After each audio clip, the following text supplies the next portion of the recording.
I thought I was going to down that bridge. I thought I saw death. And somehow, maybe God Almighty kept me here to continue to find a way to get in the way and get in good trouble.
Not just, you have to do something. Watch me make good trouble, think that I'm violent. Watch me make good trouble, think that I'm violent. Tell me that I'm wrong. Watch me make good trouble. Ooh.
call to all of those who lead to use your power now to help others see that all of God's children deserve to breathe.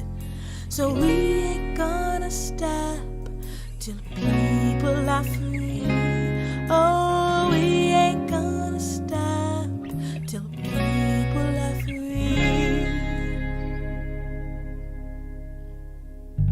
Innocence and justice is what we fight for. To see a day when we believe Black lives mean more than the stain on our flag and a war reborn. So we ain't gonna stop till people are free. Oh, we ain't gonna stop till people are free. We'll keep on marching till the walls of injustice come down. We'll keep on fighting with our hands in the air and our voices crying out. We'll keep on playing arm in arm with our bodies on the ground until magically realize it's our right to live and be proud.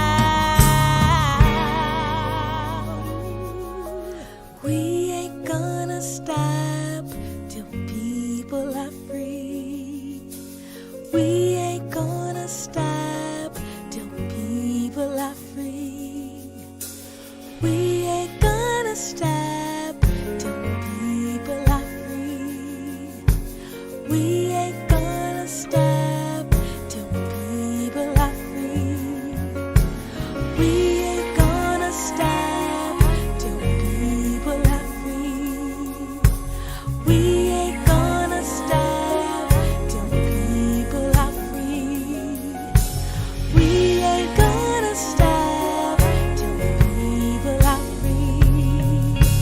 We ain't gonna stop till people are free. We ain't gonna stop, no. Oh no, we ain't gonna stop, no, no, no.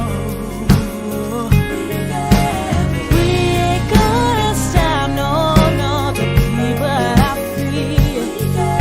We ain't gonna stop, no, no, no, no, no.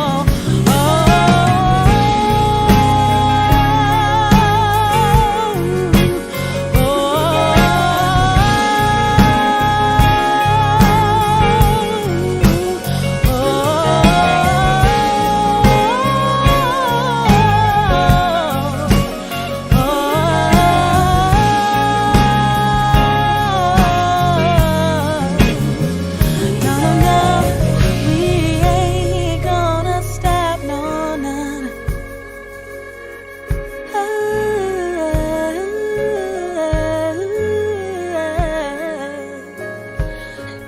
We can't stop, no, no, no, no. We can't, we ain't gonna stop till people are free. Yeah. We ain't gonna stop till people are free. We ain't gonna stop till people are free.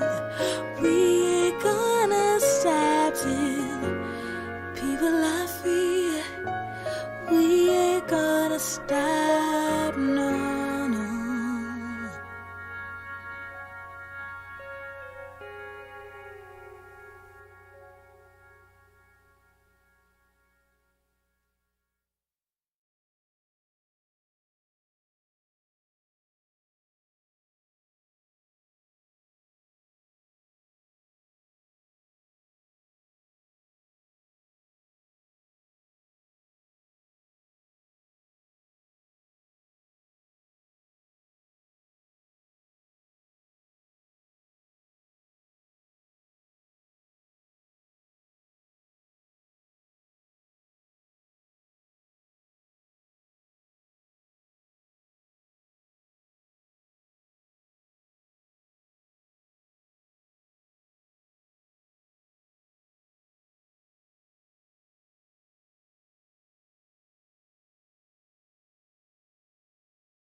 Greetings, everyone. We'd like to begin with a land acknowledgement that we would like to share based on Adrian Wong of the Spiderweb Show and from H. Hirokuti Sharif Williams from CUNY Racial Justice and Performance.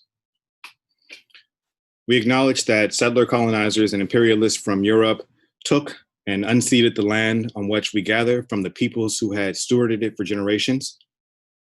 The land has been and continues to be occupied and held by force.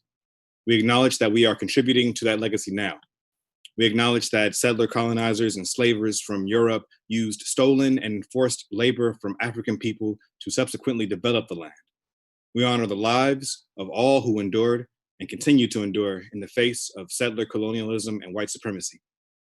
Since our activities are shared digitally to the internet, let's also take a moment to consider the legacy of colonization, of colonialization embedded within technological structures, including the equipment and high-speed internet with which are not available in many indigenous communities. Even the technologies that are central to much of the art we make leave significant carbon footprints, contributing to changing climates that disproportionately affect indigenous peoples worldwide. I invite you to join us in acknowledging all that this is, as well as our shared responsibility to make good of this time, and for each of us to consider our roles in reconciliation and decolonization. Thank you. We Charge Genocide TV, BIPOC versus the United States government for the continuing crime of genocide. In the US, they force us to make the case. We do it with art, power, accuracy, joy, and grace. The huge numbers of Black and Indigenous death and increasing anti-Asian, anti-Semitic violence demand no less. We need you to contribute your content that makes the case. Then we need you to invite others to use it to spark change. We Charge Genocide TV is an interactive database, community record, and organizational tool for artists and activists to share work, lead discussions, inspire actions, host collaboration, and accurately reflect the current and historical conditions of Black, Indigenous, and people of color. We are a group that centers the creativity and leadership of BIPOC, LGBTQIA, women, disabled, low-income folk, and other community members burdened by systematic oppressions. We are committed to being anti-racist and pro-justice. This is a volunteer-driven, rapid response, anti-capitalist, transmedia provocation and invocation of racial justice across this country. We reject the aesthetics of polish. This is iterative. This is going to be fast and dirty. We are doing this. We are transparent. We are transparent and we are emergent. We will direct you when to mute and unmute yourselves. We are captioned for accessibility and for sign interpretation. We've designated the breakout room as a self-care space, but we've never done this before, so that might happen imperfectly. But we have assigned some folks to help us make sure that that space works well. And if you need to take a minute, feel empowered to fully step away from your computer, or if you need to, join the breakout room where we'll have some friends there to talk with you. Please name, for those of you inside the Zoom session with us right now, please name any accessibility needs or general questions as they come up. Please bring them to the chat, and one of our team members will address them as we're able. Use that chat as a comment space as well. We invite you to interact with each other. That's the point of this. So Stephanie, one of our team members, she's going to voice some of what you write here in the chat. If you drop some science, it will be brought forth. Also, some of those notes, Sabina's going to maybe take some of those quotes and share them to the social media, or maybe even take something somebody says in social media and bring it here in the space, so we can attempt to connect all of our audiences, because our audiences are spread wide. We are currently, right now as a producing team, literally on the streets protesting. We as a producing team are in different states and countries. We've got audience members audiencing from Facebook, audience members audiencing from YouTube, audience members audiencing from the main space, We Charge Genocide TV, and audience members audiencing from Northwest Arts Streaming Hub. Big, gigantic thanks to Northwest Arts Streaming Hub for all of their support in our live stream today. I will also acknowledge that in terms of crediting people in this live video experience, we will be doing that highly imperfectly. So we're empowering all of us to credit ourselves, shout out our own work, and also acknowledging that later on we will, in text form, be making sure that there are links and credits for all performers who participate in this. We are doing this in order to get some buzz and get people excited and impassioned about this topic. We're inviting you now to listen and get inspired. And then we're inviting you to contribute to the main site. The performative score is you contribute to the site, and then you invite others to take your contributions and use them to create further performances of justice. We plan to launch the website on Juneteenth with your content. Okay, let's do this.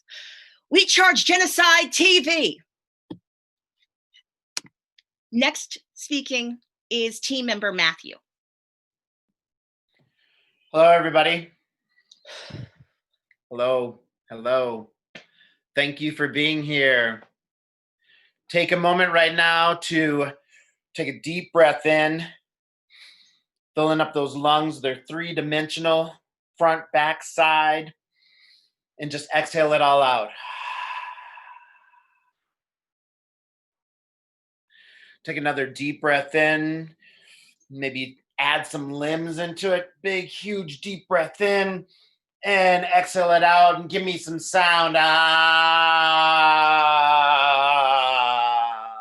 shake that out, shake it out, shake it out, shake it out, shake it out, shake it out, shake it out. I want you to take some time, take your hand, tap that right there on that clavicle on your chest there. Get the other side as well. Tap your sternum, calling in your heart, calling in your ancestors, calling in everything about you, the shadow, the light. Everything is welcomed in this space for us to heal and see and truly feel a sense of belonging. Here, we all belong. Again, here, we all belong. One more time. Here, we all belong.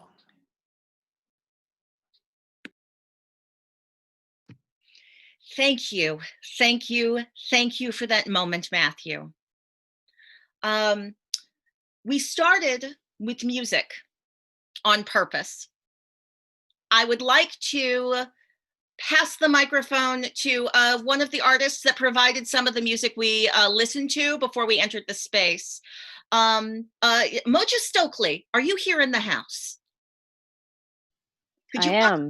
Brilliant. Please unmic yourself and share a few words about the piece and also the fundraiser you were doing with the song, which was really awesome. Sure. My name is Mojdeh Stokely again. I'm in a group called Radiant Devices. I'm the sort of content, like vision lead. So regardless of what happens musically, which I do think is brilliant with my collaborator, I usually set the tone in terms of the stories that are being told and so forth. So the song itself is absolutely centering in the like reality of how I feel like I feel in these moments of like racial heightening, but also every day and the moments that I just live in life. The song is called Dirty, and that is cleanly lifted from the sort of repetition that comes, the phrase "I feel dirty," which I lifted from the sort of soundtrack I didn't realize I was existing within. The song explores not just how I experience the world as a Black person, but also the way that I experience the world intersectionally as a female-born person. Um, I'm genderqueer, but most of the world still reads me a certain way, and that means that I've received plenty of words to add to the sort of burlap sack that I don't easily shake. Maybe I get moments and get to take a little break from carrying it. It's the only piece of art. That's not true. That's the only piece of music I've ever incorporated language that any distributing service would require an explicit content warning for. And those words are the N word, and which I'm not going to invoke fully right now. If you've already heard the song, you've already heard the word, and the word whore, because these are words that have been used to tell me who I am supposed to be or what I am supposed to be and how people feel about me. The song actually musically has lives in a world of multiple time signatures. So none of the parts are actually like starting and completing in the smaller part of the repetitions at the same time, because as we were creating the song, I told everyone I was collaborating with that since the N word actually makes me have a physiological reaction, I wanted it to create some sense of unease and hopefully nausea. I don't know if everyone experiences that to that degree, but I wanted some sense of like the way that high cortisol pushes like the pumping of your heart, but then also if things are sort of cycling and you can't control what is around you and what is happening around you and what comes to you, that things are sort of not aligning with the song. So they do come to places where they sort of match and then transition to the next section, but many of the different parts from the bass to the drums and so forth, and even within the drum parts, they're not in the same time signature. So the song I decided to unpack because as the protests continued to erupt and erupt, I guess I haven't been able to get certain things out of my mind, things that are, audible forever memories now that sort of live in my cells, things people say to me. I also haven't been able to get the image of my brother in place of George Floyd, his face, and then community members in place of George Floyd's face, and so forth. Like it's a thing that plays. And so I kept coming back to this song because I had, it's not quite buried, but it's not upfront either, because I kind of feel like we can't hear ourselves sometimes say, like, we need to get out of here, we need to run, we need to move. Because we're busy surviving most of the time. We're busy trying to figure out how we, build generational wealth out of no generational wealth, or receding generational wealth in our case, and so forth. So George didn't get to run. It's as far as I can see, he was, cooperating. As we do often, and it doesn't change anything. So I chose to unpack this song as it was a song that I thought would alienate our band from our audience, which is majority white for whatever reason, maybe just because of the places that are willing to have us perform, art rock with very odd objects and so forth. But it didn't, and that surprised me. And so in this cycle of Black Lives Matter resurging, I wanted to bring it back to the front, because when we first released this song, live, I really anticipated that the white folks would just leave, but it's actually one piece of art that has actually kept people from migrating within a space, like people are arrested and they stop moving. And so I unpacked it. I'm selling the album that it's a part of on our band's Bandcamp to fundraise for an organization I just launched. We're doing COVID relief for Black and Indigenous communities mostly, but other low income brown communities as well. We're also redistributing technology for those cut off from school right now. We're also trying to get legal information to protesters and so forth. We have a lot going on, and we just picked up a one fiscal sponsor that's temporary. We're looking for a long-term fiscal sponsor. But that project is called Social Practice Labs, plural, Social Practice Labs. So just at Social Practice Labs on Facebook and Instagram, if you want to get in touch. I'm at the Mojd, MOJD as in delightful, E as in excellent, H as in happy. Thank you for letting me have a little bit of space and platform. Thank you for listening to my art.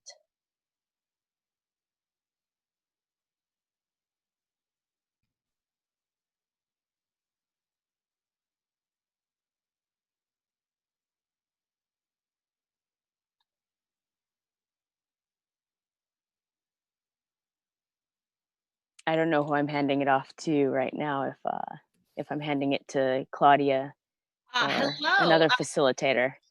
Hi, this is Claudia returning back. My computer froze fully and I had to turn it completely off and back on again. And so I don't know where we are or what's going on. Hi. We are. We were having Hi.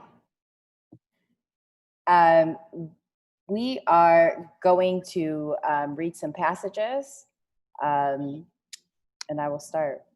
Out of the inhuman Black ghettos of American cities, out of the cotton plantations of the South, comes this record of mass slayings on the basis of race, of lives deliberately warped and distorted by the willful creation of conditions making for premature death, poverty, and disease. It is a record that calls aloud for condemnation, for an end of these terrible injustices that constitute a daily and ever-increasing violation of the United Nations Convention on the Prevention and Punishment of the Crime of Genocide. It is sometimes incorrectly thought that genocide means the complete and definitive destruction of a race or people. The Genocide Convention, however, adopted by the General Assembly of the United Nations on December 9th, 1948, defines genocide as any killings on the basis of race, or in its specific words, as killing members of the group. Any intent to destroy in whole or in part a national, racial, ethnic, or religious group is genocide, according to the convention. Thus, the convention states, causing serious bodily or mental harm to members of the group is genocide, as well as killing members of the group. We maintain, therefore, that the oppressed Negro citizens of the United States, segregated, discriminated against, and long the target of violence, suffer from genocide as a result of the consistent, conscious, unified policies of every branch of government.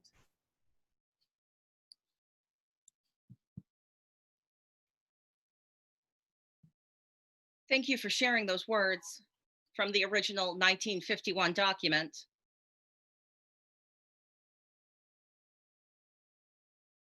We would like to take a moment now to share a video from, it was a collaboration that was done through ACT and Baycat with the Every 28 Hours plays.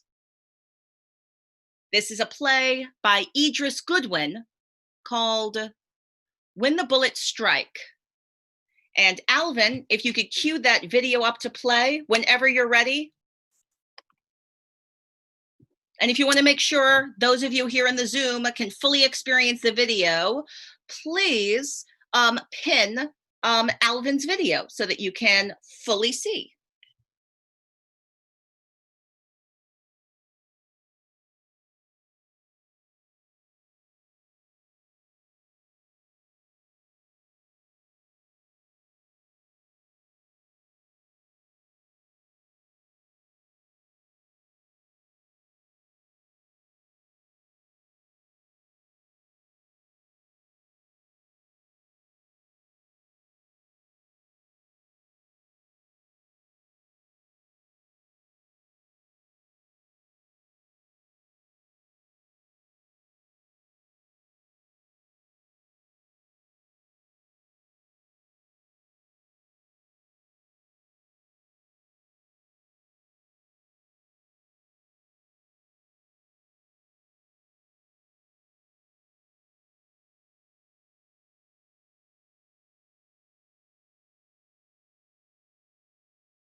young men and women. We have outrun them far too much, became far too acquainted with their backs. We have outnumbered them as many as 41 to 1. We were made to ensure their safety, but are far too often ending up in the wrong hands. Even the hands of those supposedly trained in how to use us properly. We were made to take down the guilty, but we're ending up too much inside innocent skin. So until this is sorted, we are hereby indefinitely on strike. Try talking it out instead. Signed, The bullets. The bullets. the bullets. The bullets.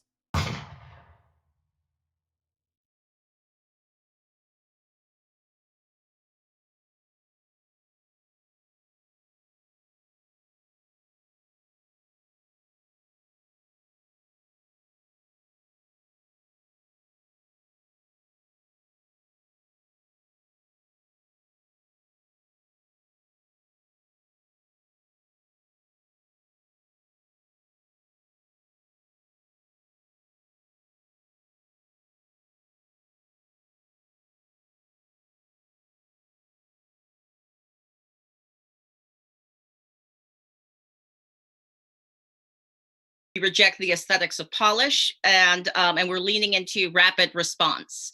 Oftentimes, the aesthetics of polish stop you from taking action because you don't want to do something unless it's going to look right. You don't want to do something unless it's going to be perfect. We shouldn't do anything unless we know the exact right thing to do. And that's not how we're doing that. We're acting, and we're acting now. I'm hoping you can hold the contribution that Alice just gave us, the provocative contribution. I'd love for you to hold it in your head and your heart, not only for the rest of this conversation, but for the rest of your lives.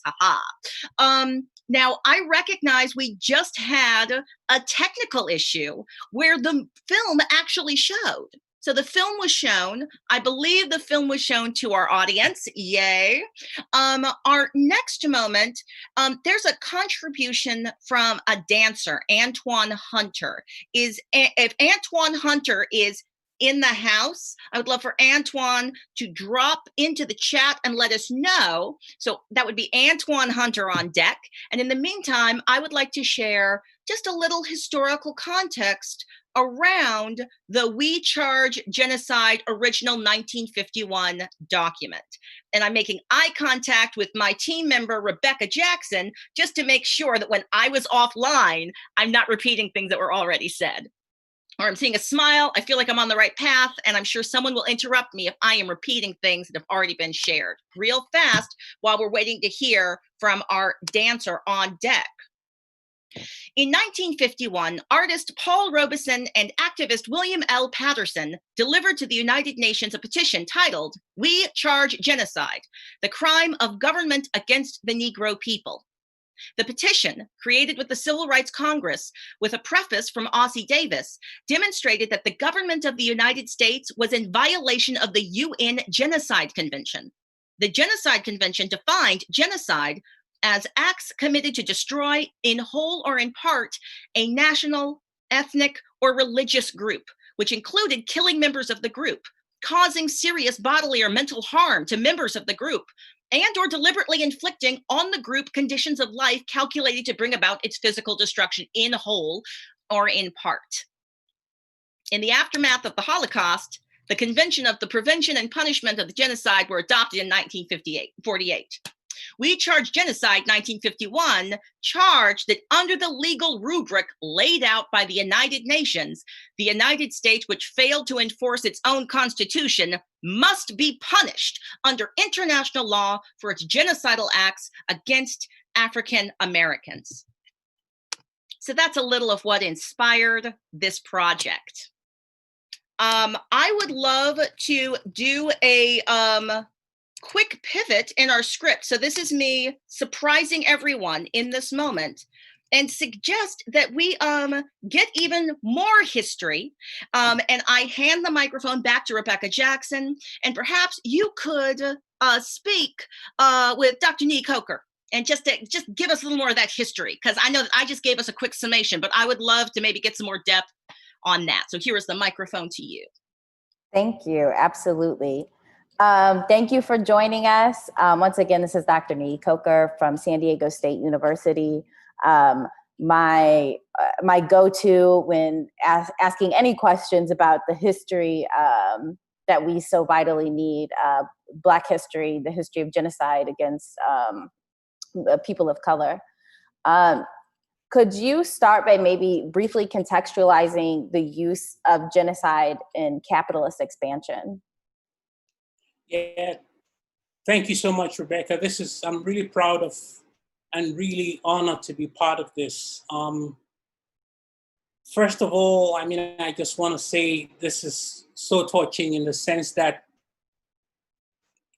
you wonder when this will all end. Basically, this is a cyclical thing that seems to go on and on and on, and it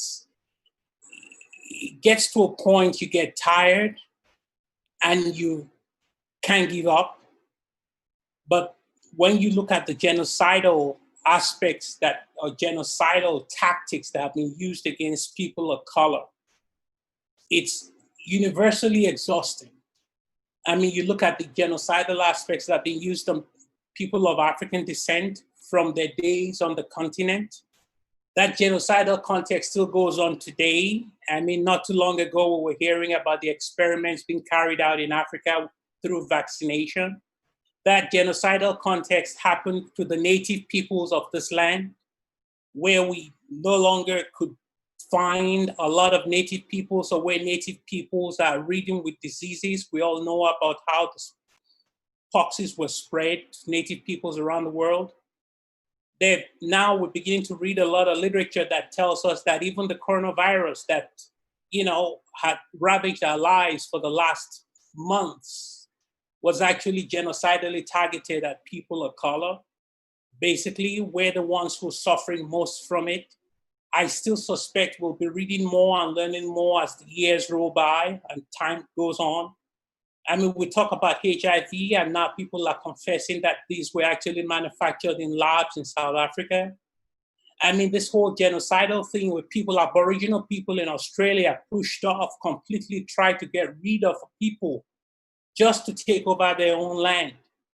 And then as you look at little young brothers and sisters and people of color, people of all persuasions, really offended at the death, at the killing, the massacre that's going on. It just concerns me that people seem to be more concerned about buildings and things than they are concerned about lives that have been taken. So we've survived. We've survived this long, we've survived this hard, and we're not going anyplace. And the fact of the matter is that this is another test in time. This is another test in time that we will pass. This is another test in time that we will fulfill. This is another test in time that will continue to show that, our dominance as a people, our strength as a people will not be diluted. And more, what it even begins to, what is being presented to us right now, you watch the TV screens across the nation, is that now even children of the descent of Europeans are beginning to understand that what their own ancestors had done is unconscionable. That is why you begin to see a majority of them in the movement and in the process, because their own children are saying, no, this is too much. We're not going to live with this. You're not going to deprive us of our own humanity. W.B. Du Bois in 1903 in The Souls of Black Folk, he said something very critical in 1903, for a man to write in 1903 that the problem of the United States going forward is going to be the problem of the color line. He said that in 1903. He predicted that would go on till the end of the 20th century and into the 21st.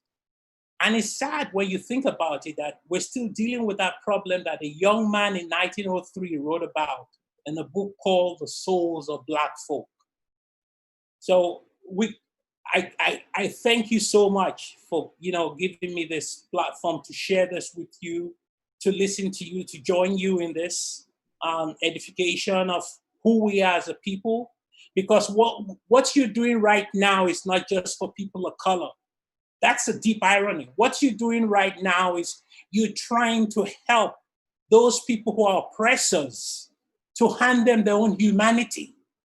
to teach them to understand their own humanity, to capture their own humanity, to give their own children their own humanity so that they understand what it is to be human and to be in touch with what it is to be human. And it is only when you're human that you could relate to other humans. So the world thanks you. And, you know, it's strange, but in many, many ways, what you do right now is going to resonate for years and years to come, because this is a struggle that's not going to end. And I would love to spread Genocide TV to all my students and all the people at San Diego State University, because we have a big movement happening tomorrow. Perfect. Please do. Yes. Thank you. Okay, just one closing word, and we're going to move on. But do you, because your intersection of revolution and art, what would you say is the duty of the artist during this time? At this time, the duty of the artist is continue to do your art and tell the truth. Continue to tell the truth through your art and humanize the world through your art. Continue to humanize the world through your art, because in many, many ways, when you turn around, those oppressors, those people who would oppress and who would teach hatred, turn around and imbibe the humanity that you give them. They imbibe the humanity that you give them, because that humanity that you give them becomes how they get in touch. They get in touch with life and who they are and their own identity, to understand themselves. And that's the role of the artist at this time. You know, at this time, we as artists have to continue to push forward and tell the truth. Forget commercial art, because you look at the Black arts movement. It was not about commercial art. It was about telling the truth. Somebody would find some way to commercialize our art. That's okay. Mm-hmm. But for right now, we tell the truth with our art. And that's one thing that they could never take from us. Never. Thank you. Yes. Thank okay, you. We'll connect soon. Thank you again so much. Thank you. For doing this. Yes. Okay. Wonderful work. Thank you. Okay. Thank you. Thank you.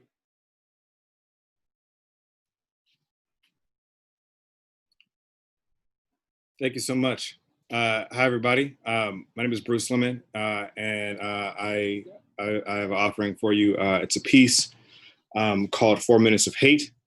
And it was originally written for an event called Shades of Hate, Then, Now, and Tomorrow. And it was an evening exploring the history of hate crimes and hate speech here in California. And I took it as a moment to investigate my own hate, the hate that has grown inside of me, and where are the possible sources. And over this weekend, especially, being that I'm born and raised in Watts, it's also where I reside right now. This is a community that has erupted in flames twice because of police brutality in our recent history. One of which I was around for. I was 7 years old in '92 when the riots happened. And yesterday, when I saw that semi truck burn through that crowd on the freeway, I couldn't help but think about when Reginald Denny was pulled out of his truck here in Los Angeles, and the chaos that followed after that as well, in the wake of the Rodney King verdict, where the police that brutalized him were let off scot-free. I remember watching the Church's Chicken burn down on the TV. No, Pioneer Chicken burn down on the TV, and then opening my curtain and watching it burn down outside my window. And those lots where that chicken place was remained empty for at least a decade. And now has been built up as a title loan place, which is another business that ravages our communities. So those wounds don't close. And it's not until now that I realize what growing up around that, in that, and during that has done to me, has brewed within me. And this piece is the beginnings of an internal investigation into my own hate and where it comes from. So thank you, and I will now share my screen.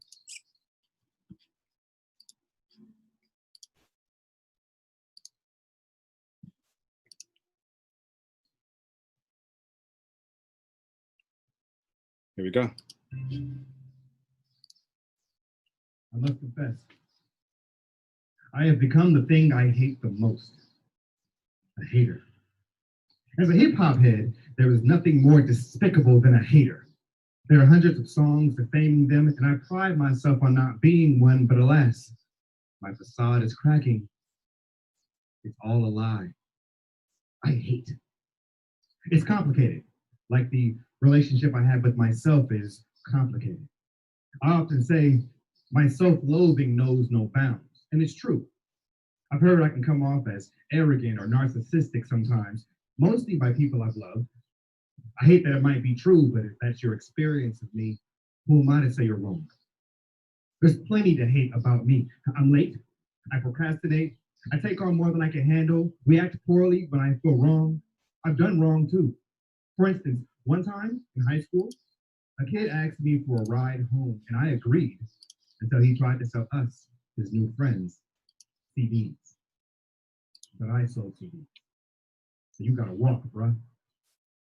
I didn't care how many hoods he had to walk through and how scared he felt every day walking home, nor how happy he was to not have to take that walk and maybe find new friends and clientele. I hate myself for that. It's a regret that haunts me. I hope he made it home.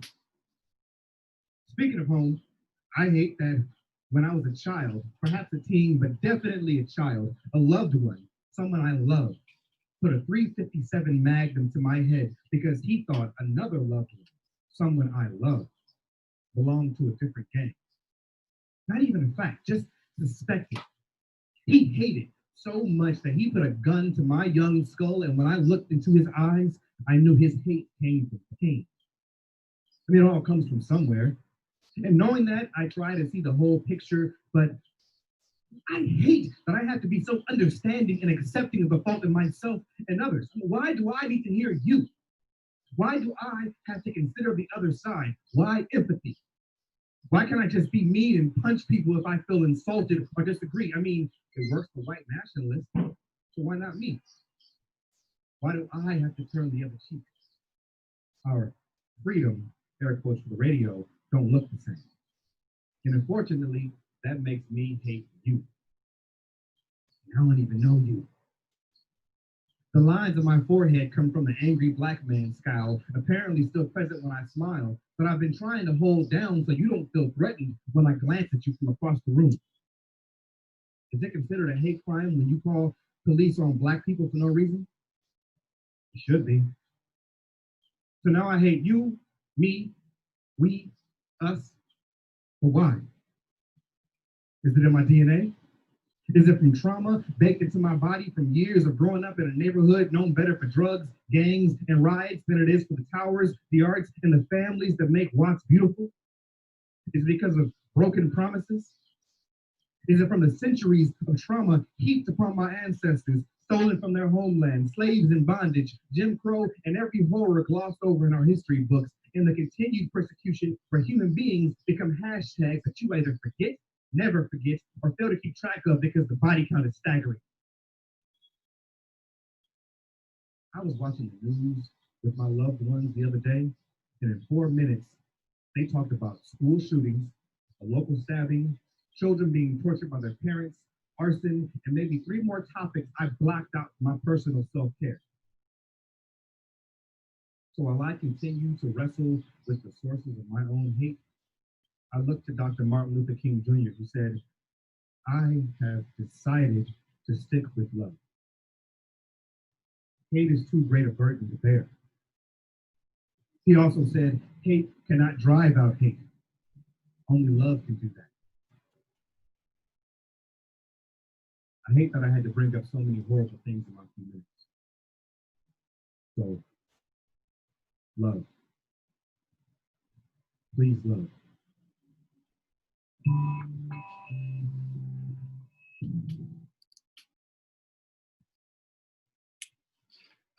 Thank you. Thank you. Thank you, thank you, thank you, Bruce.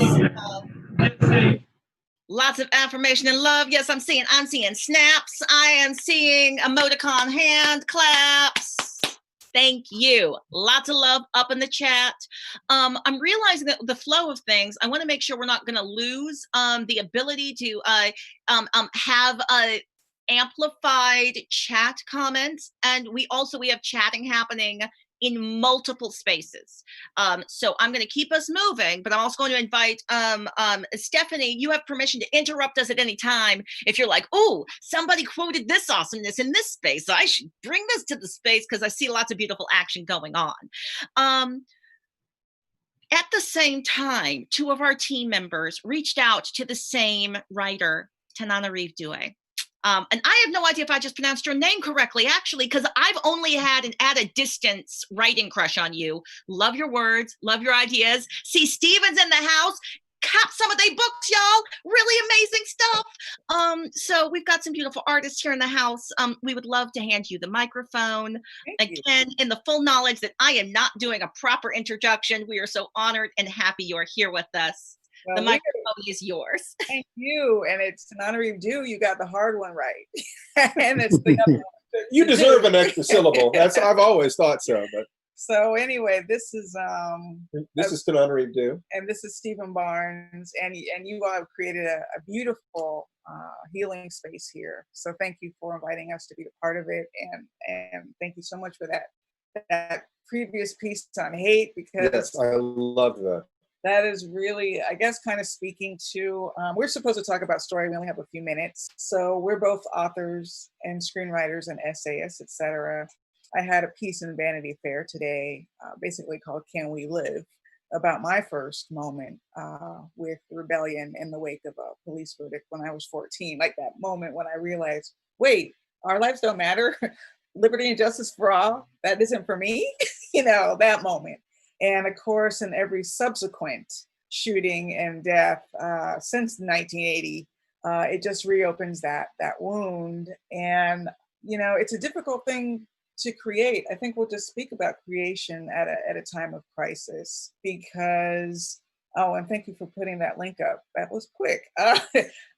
Because when the editor first brought it up, I really had in fact dreaded someone asking me to write about it. As a writer, often I feel responsible to sort of step in to the fray and help people voice what they're feeling in the words they can't find. And I just felt like I had nothing. But based on a conversation with the editor, it became a very personal thing, not about like the big, even global issue that is authoritarianism and police brutality. But my small piece of that pond when I was 14 years old, sitting in my junior high school cafeteria, and I wrote a poem called I Want to Live, because I couldn't stop thinking about the fact that these officers had been acquitted and what it meant for me and my people and my future and what was America anyway, all those questions. And writing that poem helped me exhale. And my mother told me, you're so lucky that you can do that you have that outlet, because the people who are burning right now feel helpless.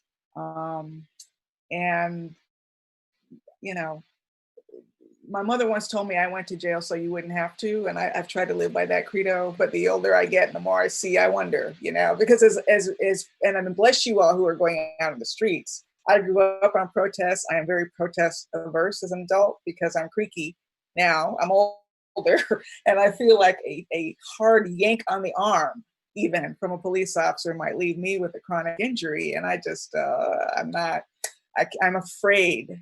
But the more it escalates and the worse it gets, the more I feel that cry to stand with people. So who knows? Who knows whether I'll get arrested one day or not. But in the meantime, my art is protest. So, and helping to voice pain for people who are either experiencing it or just trying to understand what's going on. That has been helpful for me. And also through my fiction. I have just finished my novel during the pandemic called The Reformatory, and there were many times I wanted to quit. What kept me going was all of these police cases, because it's set in 1950 in Florida about the Dozier School for Boys, which is where Colson Whitehead's novel was also based. I had a great uncle who died there in the 1930s, so I wrote this for 7 years. But it's not just to highlight that one place. It was about our entire so-called juvenile justice system, our criminal justice system, the relationship between policing and white supremacy. All these things that were happening in 1950 have their parallels in what's happening obviously today. So writing that novel, I hope will make a difference. But I tell you, as artists, sometimes it feels like there's a big, big task and there's only so much we can do. Yes, you please. Well, the thing that we can do is to believe that we make a difference. Right. You know, all change in life happens one person at a time. And I wanted to speak to a couple of different things I heard. One is the rejection of, I forget how it was phrased. It was phrased in a lovely fashion. It was the rejection of the aesthetic of polish. Okay. This is important for writers, for artists of all kinds who have a difficult time getting started. If art is self-expression, is the expression of the deep self, then one of the ways that we can take care of ourselves is to speak our truth to the world. One of the most important and first principles of so many different disciplines is that. But that demands that we love ourselves enough to believe that what we say and do has a purpose, enough to believe that what we say and do can make a difference in the world. So I wanted to, a long time ago, I came up with a set of principles. I think it's 5 principles for what I call, so we did a class on social justice writing. Yeah, we did. And so I came up with a set of principles for social justice writers, social justice warriors, social justice ninjas, you know, people who are committed to the fight. You know, this is, you know, there are 3 hats that I wear. One of them is being a husband and father. One of them is being a novelist. Another one is being a martial artist. These are 3 things that have been a part of my life for most of my life at this point. And so the 5-step process of being a social justice writer, the first step is love yourself. That's the first step, because you have to take care of yourself. If you're going to step into the fray, you're going to get hurt. You're going to get smashed. Things are going to happen to you. And so you have to love yourself enough to protect your heart and to also to go through the healing, the self-care that you need so that you can get back up and get back into the fray the next day. You will be knocked down. You are going to take the blows. I mean, that's just what life is, especially if you're saying, I'm going to place myself between violence, between hatred and the innocent. If you do that, you got to start by taking care of yourself. Don't think of just giving yourself away, because we need you here. The second step is love one other person. Okay. The capacity to love another human being is what starts your heart opening. Loving another person. We can do things for others that we can't do for ourselves. If you start by loving yourself, just enough to get into the game, and then you ask, you know, who are the people that I love? And then from there, of course, it's what is the community that I love? You know, I love my wife, I love my family, I love my daughter and my sister, and from there out to my community. And I have several communities. You know, the Black people in my community, people of color in my community, and artists in my community, and martial artists in my community, and anyone who is willing to see my humanity, you know, in a series of expanding circles. But you start with, who do you love? Open your heart to at least one other person, go on from there. So first, love yourself. Second, love at least one other person. The third thing is to understand history without guilt, blame, or shame. To be able to look at human history and say, human beings have done the best they could with the resources they have. We can do better. We must do better. But to be able to look at that and see their humanity. In other words, we want people to be able to see our humanity. It makes no sense to ask other people to do something for you that you're not willing to do for them. You must be able to see their humanity. You must realize that although there are predators, most of the violence we see in the world is the result of fear. Is the result of people feeling like they're not enough, people feeling like there isn't enough in the world. It corrupts people, it twists them. So that's the third step, to be able to study history without guilt, blame, or shame. The fourth step is nurture your tribe. Spend more time nurturing your tribe than you spend fighting with the man or with trolls, with people who do not love you, who are going to try to use up your time, burn up your energy, because you're important. You're a leader. So what's going to happen is you're a knight, you're a bishop. And what they're going to do is they're going to send pawns against you. And they're going to try to get you caught up in all sorts of pointless social media arguments. They will trade their pawns for your knights and bishops and rooks. Okay. Some of you out there are kings and queens. You know who you are. All of us. You know who you are. So that's the first 4 steps. Love yourself. Okay. Love one other person. Understand history without guilt, blame, or shame, and nurture your tribe rather than wasting your life and time being caught up with trolls. And the 5th step is win with integrity. First of all, win, because people love a winner. They will say, what's working?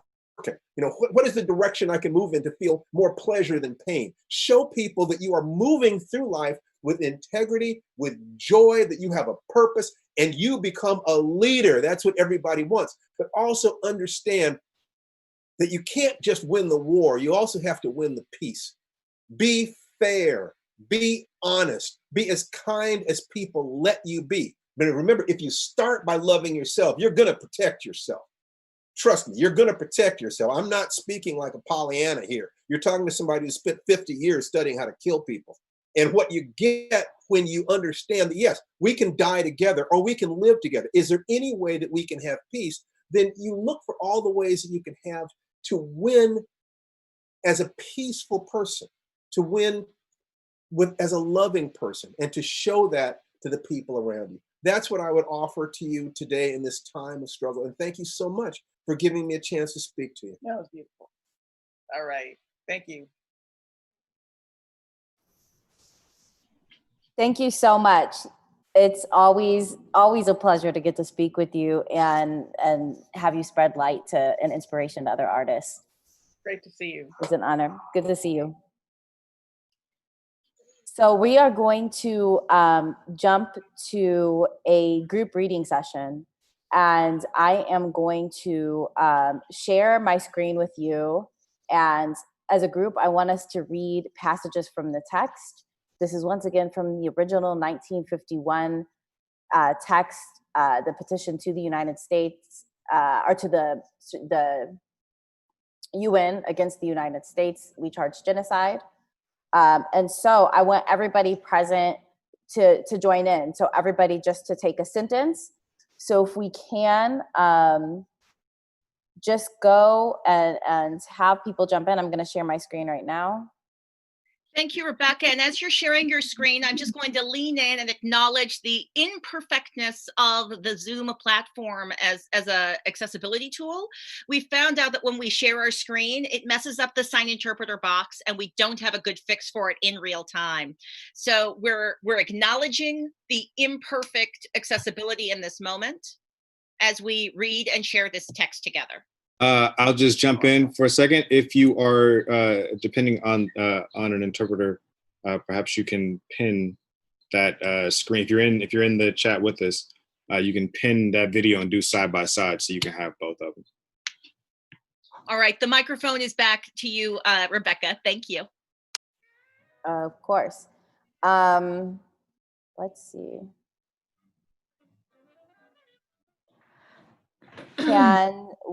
Shall I call names? Nope, I think we should just do this emergent style. People read sentences. We'll see what happens. Just jump in, everybody, please. Unmute yourself and get on there. The responsibility of being the first in history to charge the government of the United States of America with the crime of genocide is not one your petitioners take lightly. The responsibility is particularly grave when citizens must charge their own government with murder, national, with institutionalized oppression and persistent slaughter of the Negro people in the United States on a base of race. A crime of abhorrent. Go ahead.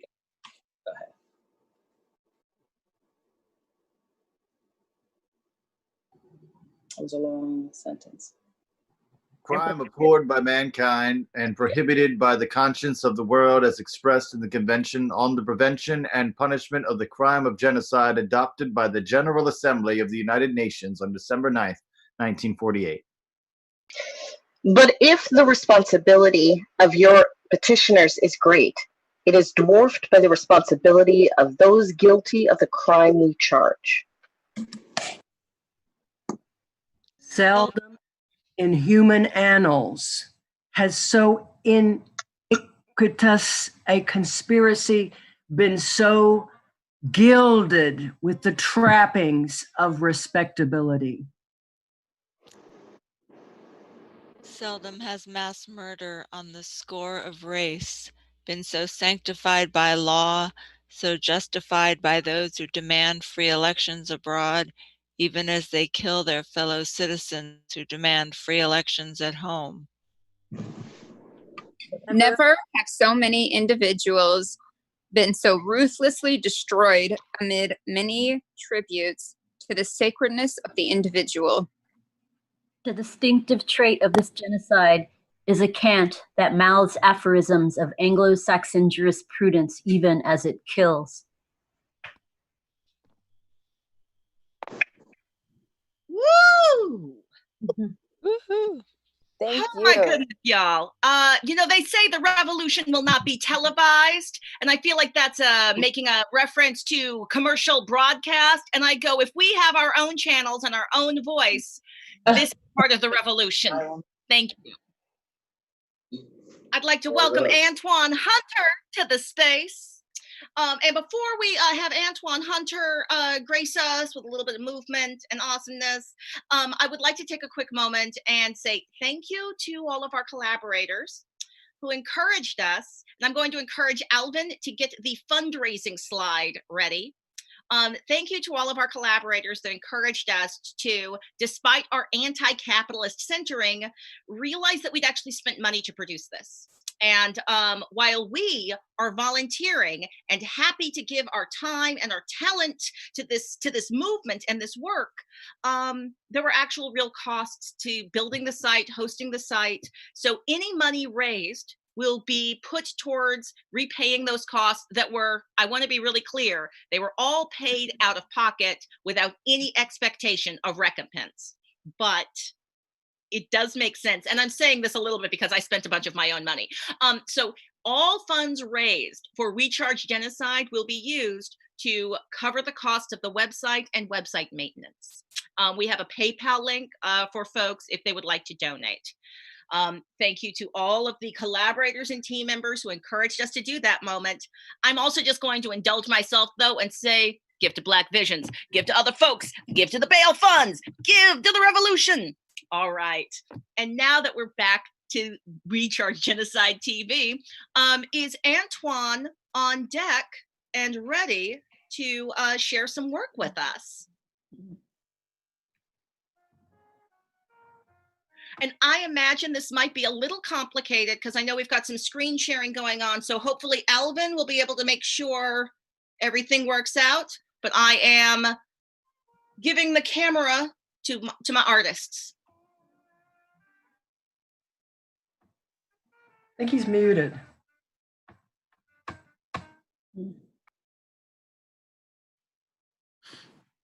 Can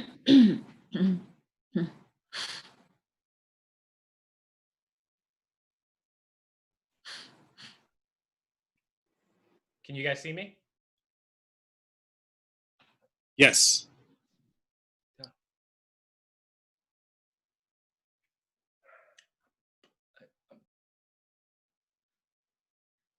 All right, can everyone see me? Yes, we have eyes on you.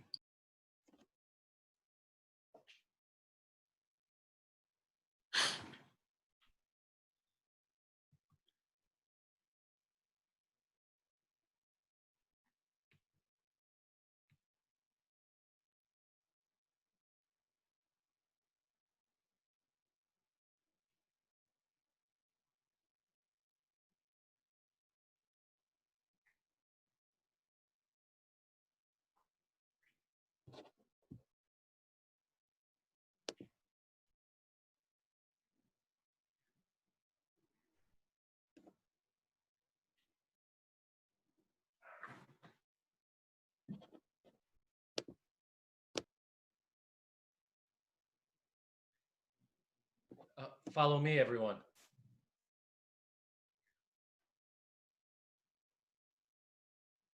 You lead. So everyone go ahead. Join me.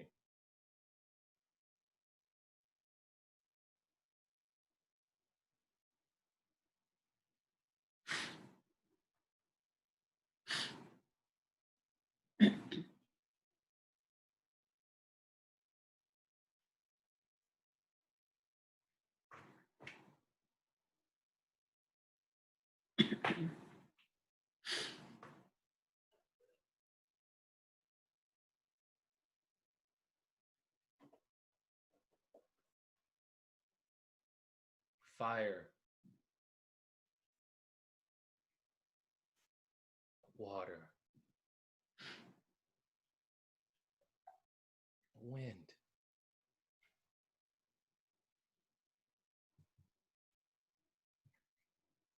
earth.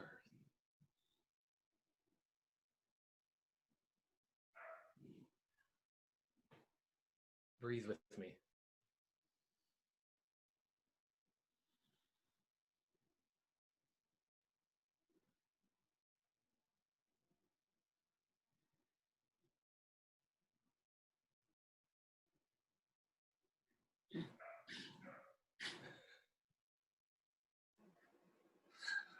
You see me? Can everyone see me? Water, That was a sound from fire, water, wind, and earth. everything you feel. That's everything you feel. And it's the unity.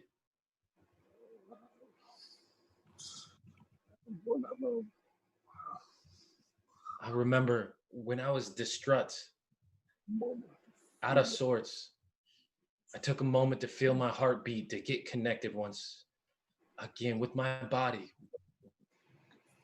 with the elements.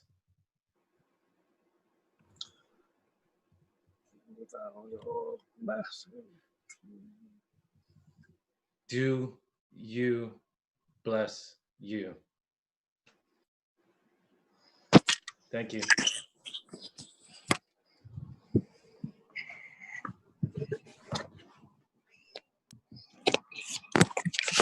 Thank you. Thank you. Thank you. Thank you so much, Antoine. Wow, you know, it's hard to be a host when you're experiencing the moments. I'm like, whoo. Thank you. I needed that moment of breath.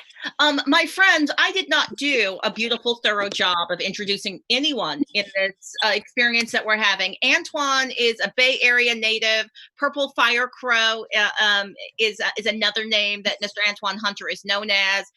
He is an award-winning African, Indigenous, deaf, disabled, two-spirit producer, choreographer, film theater actor, dancer, director, instructor, model, poet, speaker, mentor, and deaf advocate, as well as being the founder and artistic director of Urban Jazz Dance.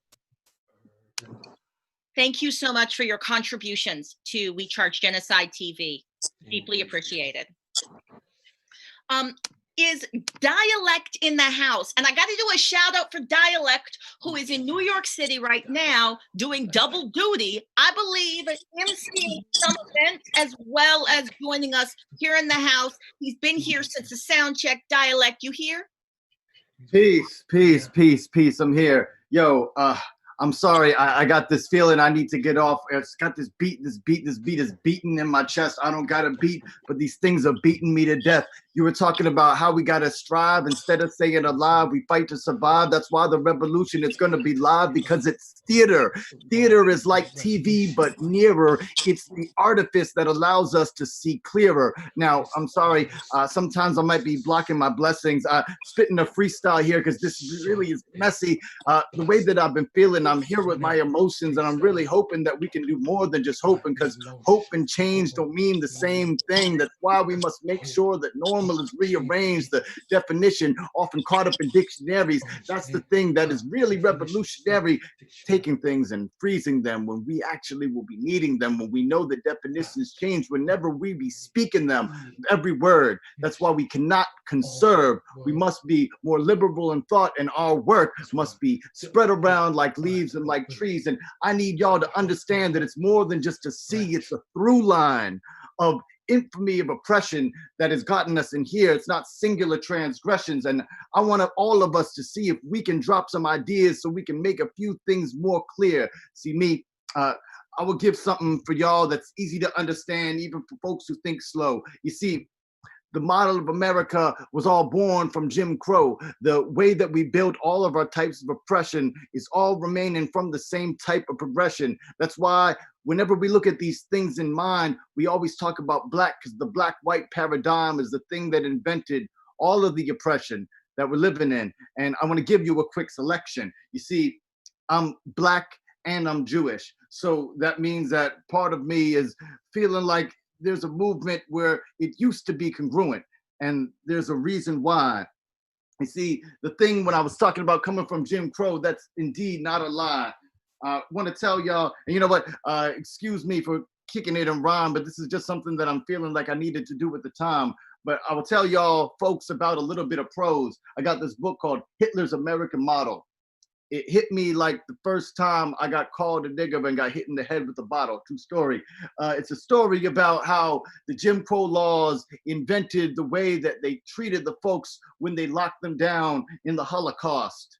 And the cost of it was, well, not even the cost of it, but the thing that I wanted to talk about, which is really nasty, and I'm gonna drop the rhyme because I really can't give it a little bit of art or even the littlest bit because it's really nasty and it's disgusting, is that in Hitler's American Model, they talked about how Jim Crow was the basis of what the Nazis did to the Jews, to the Romani, to the gays, and all the other folks who were displaced and killed in the Holocaust.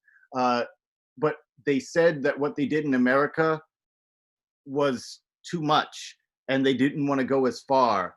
The worst part about this book, and it's not like I'm just completely losing all my rhyme and everything, I can't even say it like that to y'all, is that they said that they would be more humane in that they would kill the Jews, but they wouldn't keep them around as pets like the Americans do.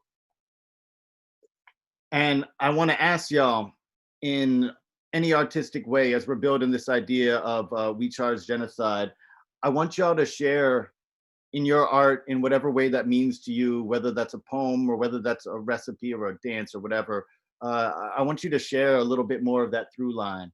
If you can find something from your experience in your community, something that you've read, something that you've experienced that shows the through line of oppression, I would like y'all to add to that so we can create a big pile so that real can recognize real through all the lies, the bots, and the fakes. Because the real of it is when real recognize real, then we can weaponize real. Thanks, y'all.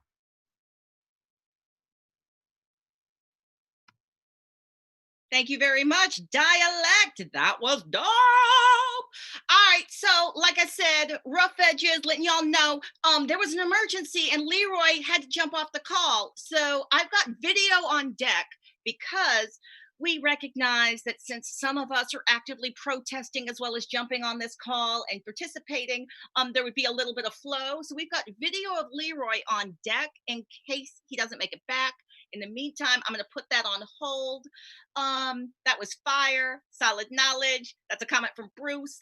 Thank you. Let's take a quick pause and ask my colleagues, do we want to lift up, shout out any of the activity happening in our live, beautiful audience here in the Zoom and also out there in the world? Just going to pause for a moment, make space.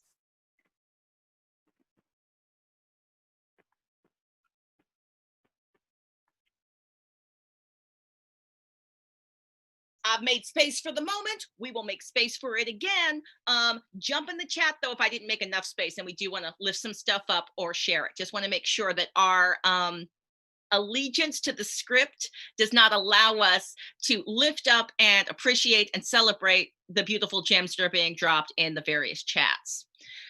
Alicia Harris shared with us a beautiful video that we wanted to share with y'all. So I believe I am the one on deck to share my screen, and I'm going to apologize in advance because this is going to be messy, y'all. So I'm about to share my screen with y'all, and we are going to enjoy Alicia Harris.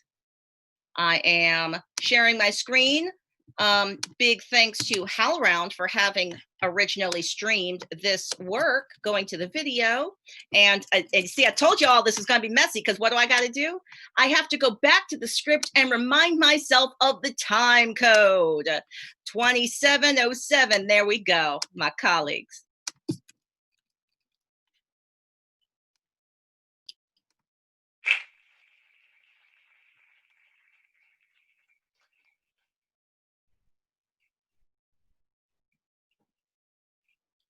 So,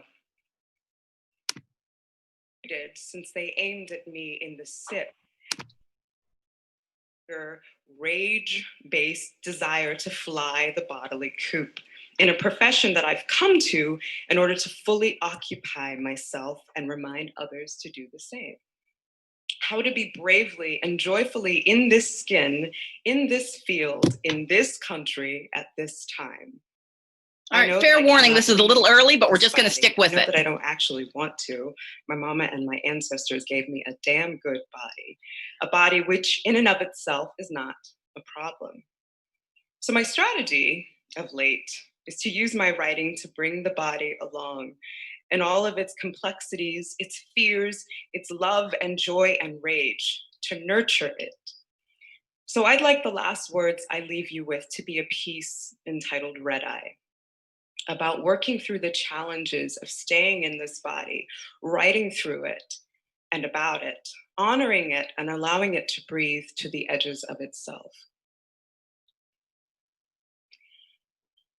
For those of you in possession of a body, Black, be it the suit over your bones or the baby in or out of your belly or in arms, or tugging at pant leg, or complaining from the back seat, beware, be wary. Baby is a weapon. You are a weapon drawn. And some don't like the way Black body drinks the sun, so they dilute it, put a hole in it, or two, or three, or enough bullets to call it riddle. What's Black and polka dotted and down but up in arms? What's Black and polka dotted and down but up in arms? I'll wait. I won't. And don't tell me about a riot when I've been looted since they aimed at me in the sip. Belly ablaze when I see them, their guns on their hips or slowing down in cruisers to watch me be weapony, I guess. They tell me we have the gift of flight, that we can ride the air home if we want to. No one mentioned that it would so often be a red eye, vigil, the passengers all screaming at the cost of the body bag, the bullet hole mouths weeping but lacking the teeth to speak the names of the dead. There was not enough bellow or strain for what I want to do. There was not enough cocktail for drinking or flinging back. I will put this unnameable grief, anger thing in a box marked danger. I will set a lock of poetry on it and I will hope for the best. For those of you with skin found not just detestable, but killable. For those of you with blood, especially spillable. For those of you explaining to the privileged, some of whom play in the ashes of your pain, but would swear they have never seen a fire, I say, do not look to the sky for an end to the storm. I say, put your children to bed with a barbed nursery rhyme. I say anyone with gray hair and Black skin and any love left in their hearts has earned a rocking place, a rest. I say the ones gone might be the lucky ones. I say, what did I just say? I say, I am tired of beating dead horses. I like horses. I say if we are weapons, we must all be on safety. There is not enough boom. There is not enough metal casing for what we've been pushed to. There is not enough fist or hug or cry or slogan lullaby. What to do, what to do, what to do, what? But reach into back pocket for a slingshot or sword and find only words. Only words, the congress between sound and breath, words, one in particular, gone, G-O-N-E, the letters holding hands like Red Rover, the letters don't want to let go because they know what it is, gone.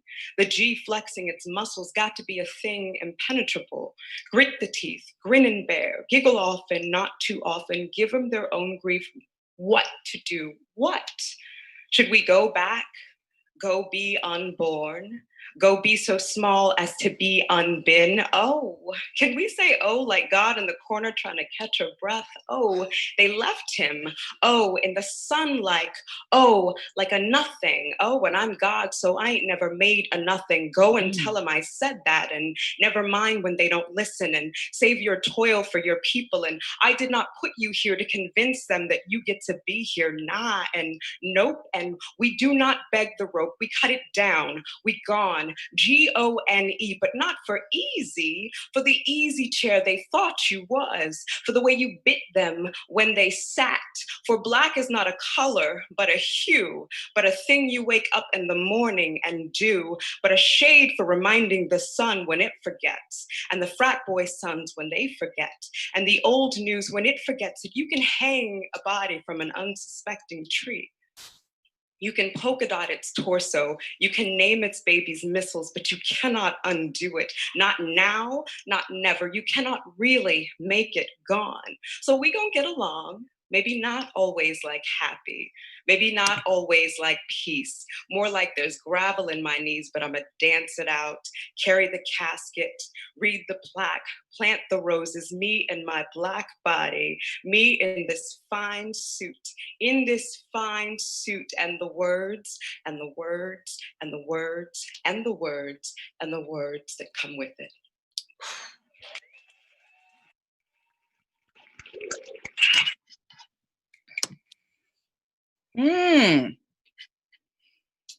Oh, thank you, thank you, thank you to that thoughtful contribution. Really, really appreciate that. That was powerful words. I would love, I'm doing a little sloppy emceeing right now where I'm moving stuff around in the agenda. I would love to bring in the voice of youth. I'm just having the instinct and the feeling to do it. So that means you have had no fair warning, Elizabeth, but I would like to take this moment and interview you right now, if that is okay.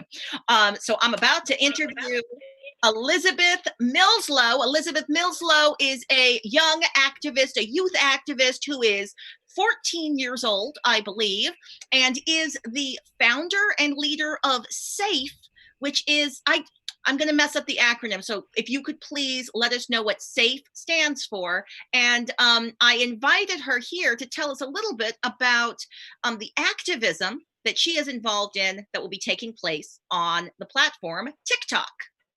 Elizabeth? Well, the acronym SAFE that I'm doing at my school stands for Students Acting for Equality. And then on TikTok, then what we are working on is, well, there was a TikTok blackout on May 17th, oh my gosh, May 19th. And basically what we did was we changed our profile pictures to the Black Lives Matter fist, we as in POC and allies, and we tried to like only Black posts because there's been like a lot of silencing of Black creators and a lot of racism that has been happening.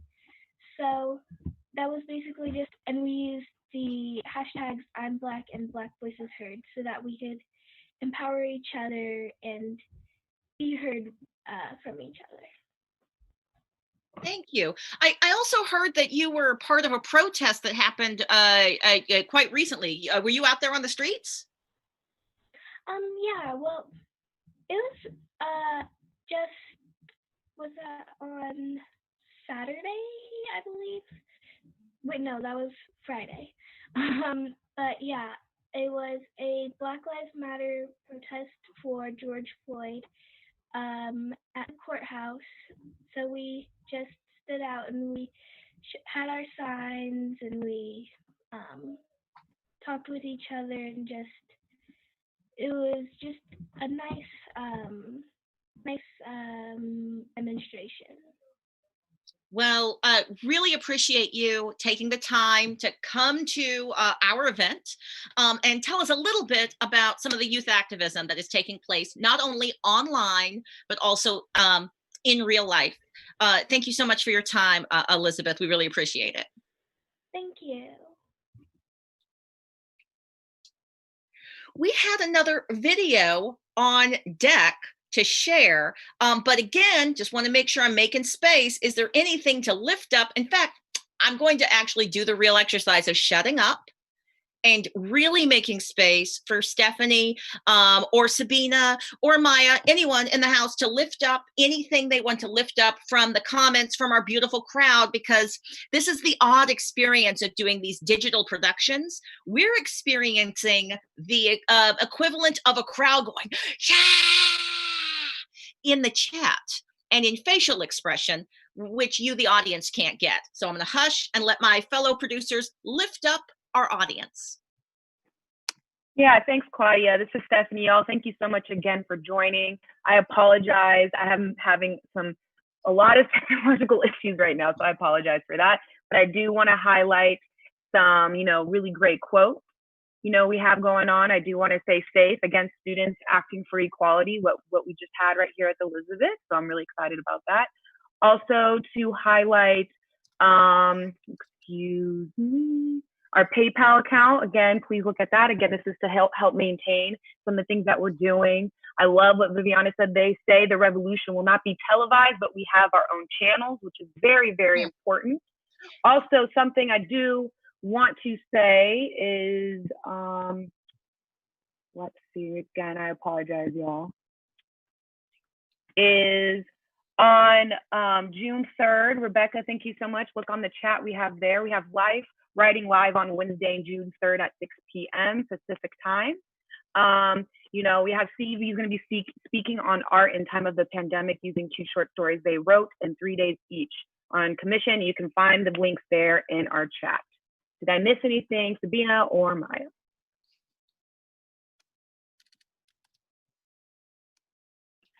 All right, I think that's it. Thanks, Claudia. Thank you, Stephanie. Thank you so much. And also just thank you for the labor you're all doing. And of course, imperfections in technology and connectivity. In the meantime, let's keep this channel going. When we started this project was started because, frankly, I was just up late one night, angry and upset. Perhaps I'd been listening to the Intersectionality podcast that Kimberly Crenshaw does, where I was listening to some statistics about my people dying at such high rates. Perhaps I was watching the news. Maybe I was on Twitter and I saw Trump say something horrific. All I know is that I started to say to myself, we charge genocide. This is genocide. This is genocide. And I called up a fellow producer, Tyrone. And I said, Tyrone, I don't know what I need to do in this moment. We need to produce something. Do we reproduce the every 28 hours plays? But they don't even seem enough.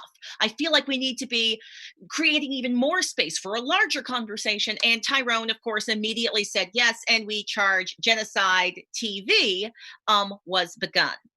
Several weeks later, as we were looking at artists to potentially curate, I'm online and I see fellow activist and artist Tongo Eisen has created a curriculum named We Charge Genocide again. And I immediately contacted him and said, get out of my head. Why? Because the every 28 hours plays were titled off of the report that Tongo helped create. That report from Operation Ghetto Storm, I believe is the name. It was a report that said that every 28 hours, an African-American was extrajudicially murdered by an officer, vigilante, security official. And we, in that moment, many years ago, we almost named the project We Charge Genocide, but at that moment, we were like, the country is still treating this like it's a question. We have to name this the Every 28 Hours Plays Project. And now it is now time for Recharge Genocide. No more mincing words. We Charge Genocide. I'd like to hand the mic to fellow scholar, activist, poet, Tongo Eisen, who I believe is in the house.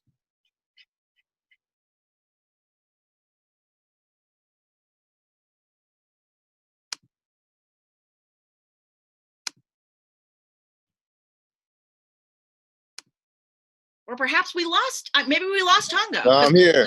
Oh, you're here. All right. I'm here. I'm sorry. It's all good. Welcome. It's beautiful to see your face. We're here to listen to you. Right on. So I'm off to make a church bell out of a bank window. Kitchens meant more to the masses back in the day, and before that, we had no enemy. Somewhere in America, the prison bus is running on time. You're going to lose your job before revolution hits. Somewhere I won't be home for breakfast. Everyone out here now knows my name, and I won't be turned against for at least 4 months. The cop in the picket line is a hardworking rookie. The sign in my hands is getting more and more laughs. It says the picket line got cops in it. I can take care of those windows for you if you want, but someone else got to go inside your gas tank. It was clear to the man that rich people had talked too much this year. Hey, why don't you go ahead and throw down that marble park bench everyone's looking up at, get the Romans out of your mind. Maybe a good night's sleep would have changed the last 20 years of my life. Playing the instruments like punching the wall. What would you have me do? Replace the population? Give brotherhood back to the winter? Stop smoking cigarettes with the barely dead? They listen in on the Sabbath. Police called the police on me. There was a white candlestick beneath my detention. I ruined the soup again, thought the judge. As he took off his pilgrim robe behind the white people's door and more. I didn't get lucky. I got what was coming to me. He told, say, fight me back, the man said. Of course, to himself, washing windows with a will to live, tin can on his left shoulder, enjoying the bright, brand new light with all party goers, both supernatural and supernaturally down to earth. Hey, what is this elevator traveling side to side? Like 1,000 bit of Polaroid pictures that you actually try to eat. All the furniture on this street nailed to the cement, cheap furniture, but we have commitment. This morning, an essay opens the conversation between enemies. Why? Because you control every grain of processed sugar between here and the poor man's border. Because in the tin can on my left shoulder, I can hear the engines of deindustrialization. You should get in the painting, tell lies more deeply. This month, I'm rooting for the traitor, carting cement to my pillow. Here we will build. I'm high again, not talking much. They want you to climb up the organ pipe to our apartment floor. I'm high again, calling everything church. Singing along to a courtyard, thanks to a horn player's holy pastime. I'm just putting a real jacket on it. Talk about a real 5 years. Keep memories like these in the pocket next to the toll receipt. That man lost a wager with the God of good causes. He stood up for himself a little too late, maybe too early. I could still see 20 angles of his jaw zigzagging through the cold world of deindustrialization. There's an art to it. I would tell my closest friends one day, apparently too much of San Francisco was not there in the first place. This dream requires more condemned Africans, to put another way, state violence rises down. Or still life is just getting warmed up. Or army life is looking for a new church and ignored all other suggestions. Or folktale writers have not made up their minds as to who is going to be their friends. This is the worst downtown yet. And I borrowed a cigarette everywhere. I've taken many a walk to the back of a bus that led on out the back of a storyteller's prison sentence, then on out the back of slave scars, but this is my comeback face. I left my watch on the public bathroom sink and took the toilet with me. Threw it at the first bus I saw, eating single mothers half alive. It flew through the bus line numbered and on out the front of the White House. Hopefully you find comfort downtown, but if not, we brought you enough cigarette filters to make a decent winter coat. A special species of handshake, let's all know who's king and what's the lifespan of uniform cloth. This coffin needs to quit acting like those are birds singing. Rusty nails have no wings, have no voice other than that of a white world dying. Their book pages in the gas pump, catchy, isn't it? The way three nooses is the ruler, the way potato sack masks go so well with radio codes, or the way condemned Africans fought their way back to the ocean only to find waves made in 1920s, burnt up piano parts, European backdoor deals, and red flowers for widows who spent all day in the sun mumbling in San Francisco. Red flowers, but what's the color of a doctor visit? There are book titles in the streets. Book titles like Hero, You Make a Better Zero, or Hey, Fur Coat Lady, the President is Dead, or Pay Me Back in Children, or They Hung Up Their Bodies in Their Own Museums, and other book titles pulled from a drum solo. Run here, hero. Lie at the hiding place. All the bullets in 10 precincts know where to go. There's no heaven nor any other good idea in the sky. Politics means that people did it and people do it. Understand that when in San Francisco and other places that was never really there. I bet this ocean thinks it's an ocean, but it's not. It's just 6th and Mission Street. All know who's king. King of thin things. Like America, I'm proud to deserve to die. I'm going to eat my dinner extra slow tonight in this police state candy dispenser you all call a neighborhood. No set of manners goes unpunished. Never mind a murderer's insomnia or the tea kettle preparing everyone for police sirens. Thank you. Much love to everybody. Much solidarity too. Y'all take care of each other out there. Be safe. I see you out there on those streets. Be safe. Yeah. Keep mask. Thank you for your labor. Thank you for your work. And thank you for your language. That was fire. Thank you. Thank you. Thank you. Much love to you. We charge genocide. We charge genocide. But we charge genocide. We charge genocide again. We charge genocide again. That's right. All right. Y'all be safe. Thank you, Tonga. Yep. Up next, we have some amazing human beings, and I'm just going to take a moment again to lift up the way this event was produced. So we're in the middle of emergencies on top of emergencies on top of emergencies. So our entire producing team are people who are from marginalized communities already, who are already dealing with the life and the struggle and the extra work it is just being a human being in the United States. Then we had a global pandemic, and then we had this increase in violence that we're receiving. I reached out to as many producers as possible and created some kind of a producing structure that allowed us to have extreme flow in and out. In one of our meetings, Director Peter Kuo heard us talking about how we really wanted to make sure in our program, we must center Blackness, but we also wanted to make sure that we were talking about anti-Asian violence in the world. And how would we do that complicated thing? And Peter said, you know what? I have an artist you need to meet. And I was introduced to this artist, and I'm just so thrilled and happy that we're going to be able to experience some work. So Lisa Marie, we're going to be experiencing a collaboration between Lisa Marie Rollins, who's the writer and freelance theater director, and Amy Myung-Ginther, who's a theater maker, voice and speech specialist, and a professor at UC Santa Cruz. They did an investigation of the question of Black Asian solidarity, lifting and securing while still forefronting Black voices, while not diminishing the presence and extreme violence in Asian American life. This original piece was made specifically for us. We're deeply appreciative. I now give the camera, the stage, the microphone to Lisa Marie and Amy. And hopefully I've spoken slowly and long enough so that Alvin can make sure they are both on the screen together. Thank you all so much. Hey everybody, I'm Lisa Marie. Hi, I'm Amy Myung-Ginther. I'm not sure how best, it would be best if there's a way for our co-hosts to make it so that we can be side by side. If that can't be possible, I'd consider using speaker view, but you're going to miss out on things that are happening at the same time. So I don't know what's possible there. I think, I wonder, yes. I'm super comfortable with taking a moment to vamp and say hello to you as artists while Alvin figures some stuff out. Because I feel like if we give Alvin a second, yes, I think that they're doing technical magic right now. Got it. And so what I'll say is Peter hit me up, and then Claudia hit me up, and I am Afro-Pinay, so I'm Black and Filipina. And so I've been having this extreme reaction. I consider myself to be a Black feminist. I call myself a multiracial Black woman. I am an adoptee. I'm adopted by white people. So I grew up in a state of my multiracial body not being acknowledged at all, really, and really just Blackness. And so it wasn't until recently that I even began to consider myself a multiracial person. And so that's a whole other conversation, but I've been having these really strong reactions to the way that folks are showing up for Black Lives Matter, and the Filipinas for Black Lives Matter, the Tongans for Black Lives Matter, and all my Asian Pacific Islander folks. And I needed someone to talk to about this. And so I called one of my dear collaborators, Amy, and we are working on a musical together right now, and sat for about 2 hours talking about how we could investigate this question of Asian Black solidarity.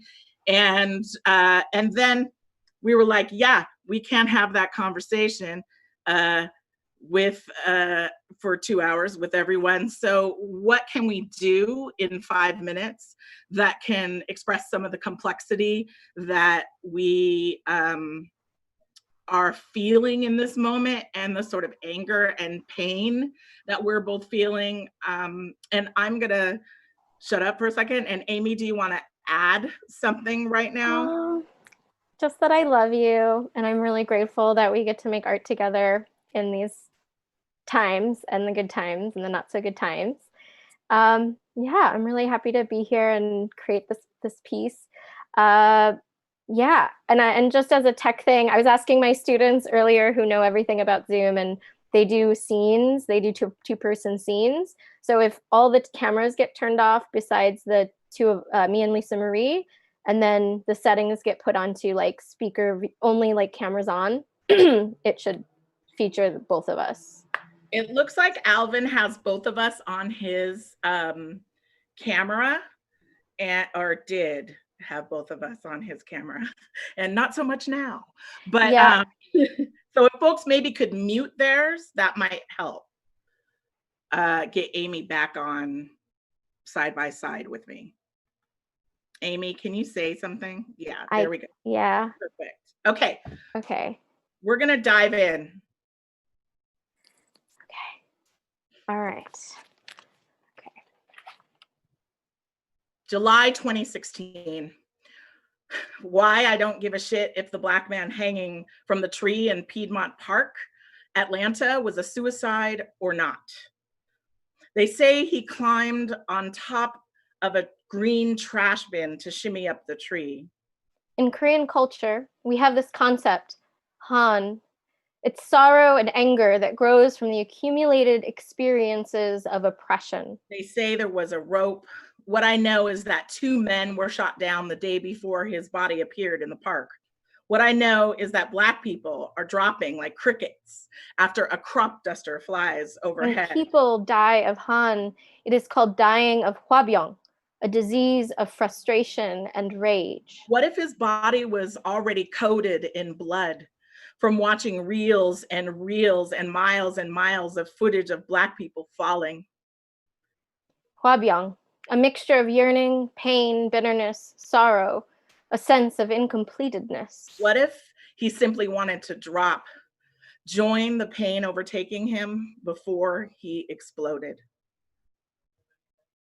Arirang, Arirang, Ariro, crossing over Arirang Mountain Pass.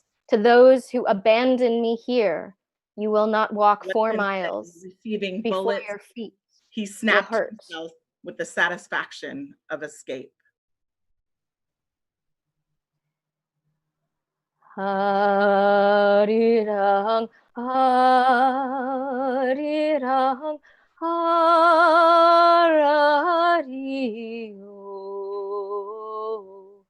Arirang 고개로 너무 건다. 나를 버리고 가시는 님은 심리도 못 갔어 밥병난다. 아리랑 아리랑 아라리요 아리랑 고개로 너무 간다.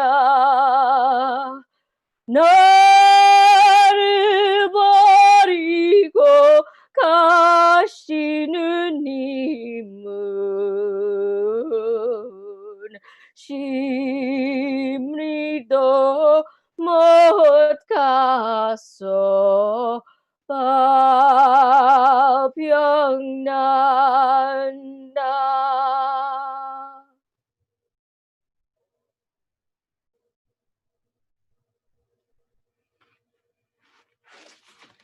Down, presser man, where you gonna run to? Down, presser man, where you gonna run to? Down, presser man, Where you gonna run to all along that day?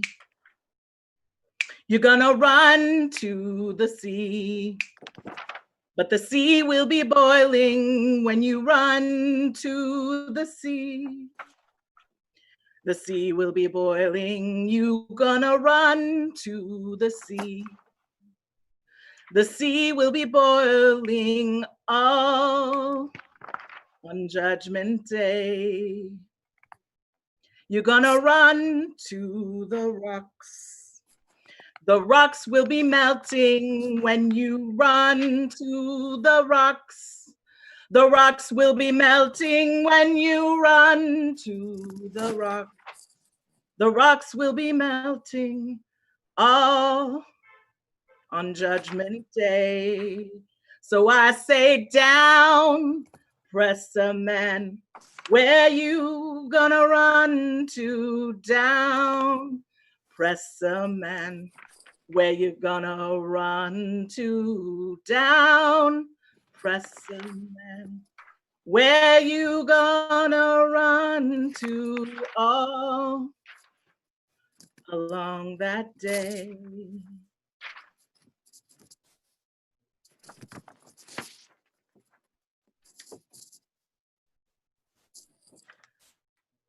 Down, where you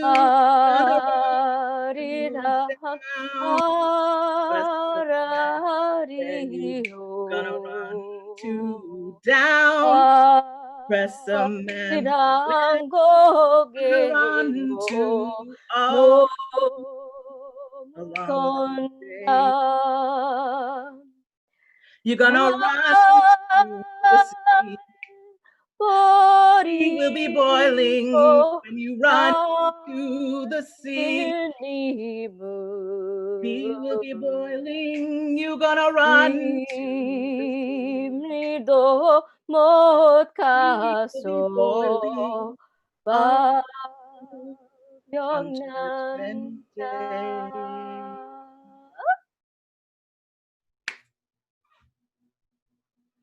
Thank you.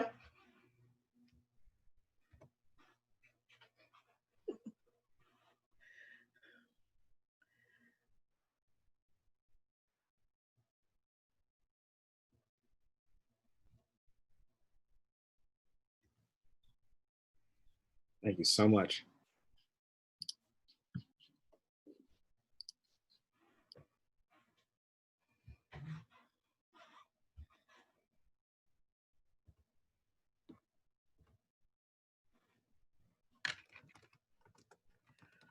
Looks like we're queuing up here for the All Lives Matter video by Claudia.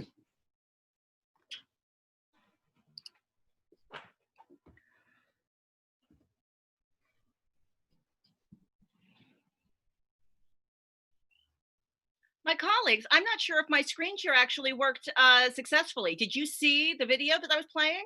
Yes, we did. Yes, we did. We saw the video. There was no sound with it, though. There was no sound? All right, let's try that one more time. Thank you for your patience with technical difficulties. Because I heard your voice and I was like, there's something not right here. Let's try that one more time.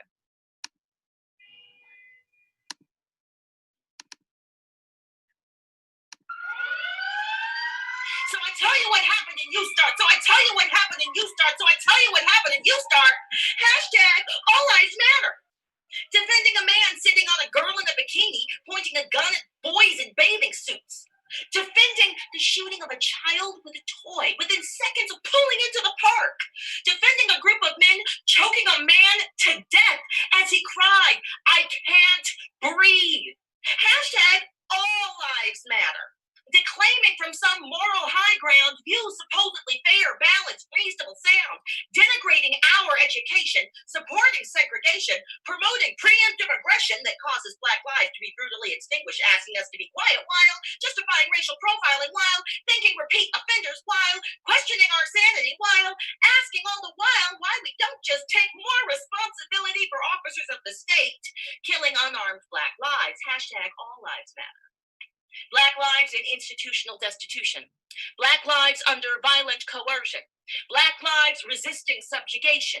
Black lives kept in debt. Black lives seen as threat. The surveillance of Black lives, legislation of Black lives, the subduing of Black lives, the containment of Black lives, degradation of Black lives, the neutralization of Black lives, the dehumanization of Black lives, the normalization of extrajudicial lethal force. Of course, all lives matter.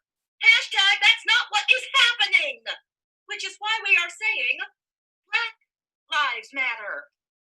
All lives matter should go without saying. Hashtag it's sadly, disappointingly necessary to say Black lives matter too. Black lives matter too. Black lives matter. Black lives matter. Black lives matter.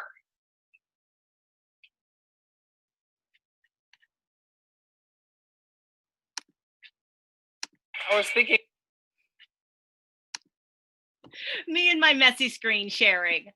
All right. So we're in the last quarter of our time here together for We Charge Genocide, the magical act of creating a rapid response, transmedia provocation invocation of racial justice.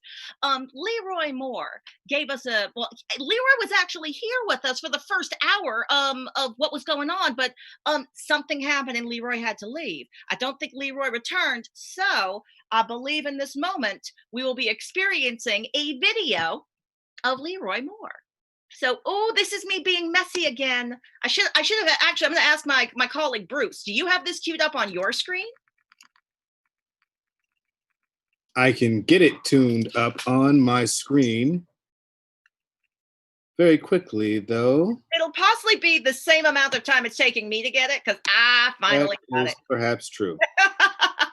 I apologize, colleagues, for the messiness. All right. All good. We reject.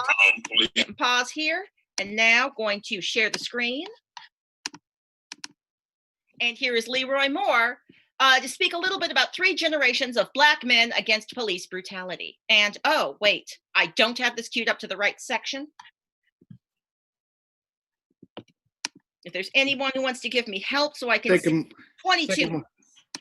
I'll say take a moment, go ahead and cue that up and find the right section. Just want to say thank you all for joining us for this moment, for this pre-launch event. I hope you're feeling inspired. I hope you're ready to create your own art and make your own statements and give us your own voice to express yourself so we can share it on the We Charge Genocide TV site and send the people directly to you so they can hear your message and your voice and know your experience. Thank you so much. How are we looking over there? We ready? All queued up? All queued up. Here we go. Leroy Moore. Need to burn it all down.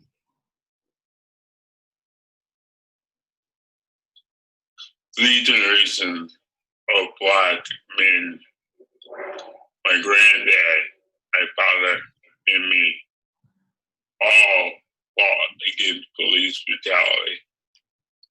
And here I am in May of 2020, still talking about the issue. That tells you that he is protected by the system, by the president, all the way down to our mayors, to the judges, to the jury. It's protected. Because you can't have a system, you can't have a 3 generation of Black men fighting for it and very little changes. That tells you that the system wants it that way. And it tells you that the system is protecting police so they can continue to do this. So what can we do? We can be honest with ourselves.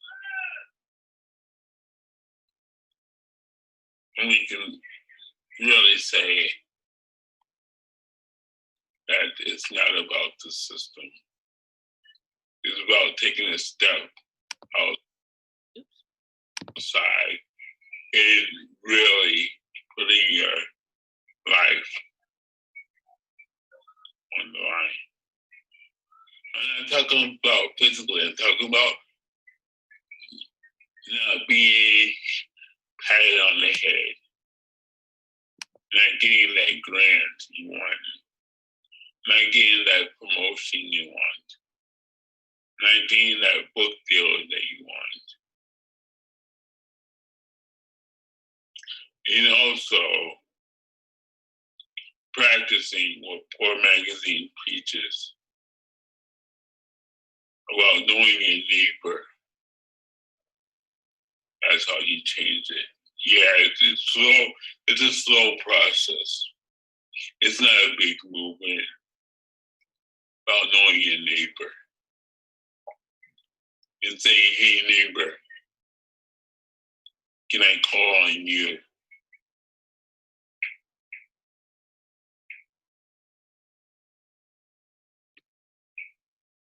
Three generations of Black men. Don't let it be the fourth. This is Leroy Moore from Poor Magazine, Queer Pop Nation. I just had to get that out. Thank you, Leroy Moore. Big shout out for Leroy Moore. That video he gave us is about 20 minutes long, and it's full of amazing stuff.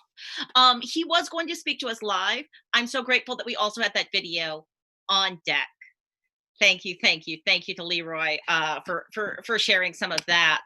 I will admit I'm a little sad because I called up Leroy because I wanted him to share some poetry, and instead he shared vicious truth that we all needed to hear. I'm going to pass the microphone back to my colleague Rebecca so we can do another group read and encounter with the original language from the 1951 We Charge Genocide. Thank you.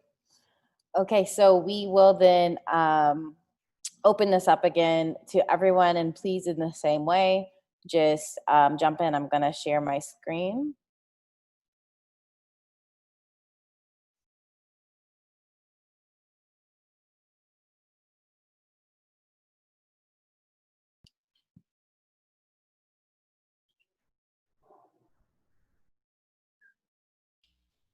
And it's the pink text, the highlighted text right there.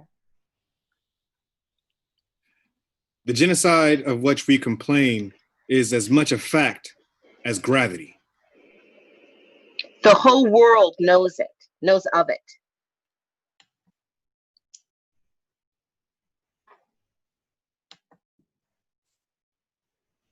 The proof is in every day's newspapers and everyone's sight and hearing in these United States.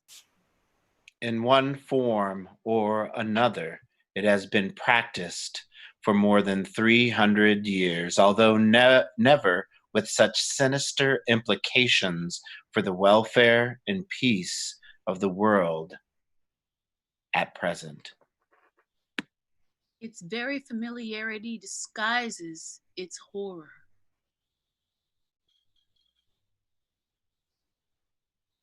It is a crime so embedded in law, so explained away by specious rationale, so hidden by talk of liberty, that even the conscience of the tender-minded is sometimes dulled.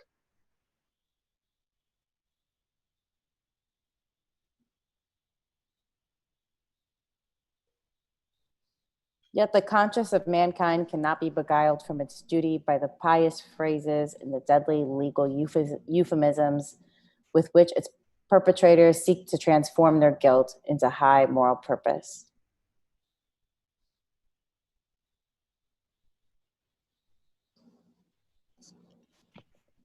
Thank you, everyone, again for sharing those words with us.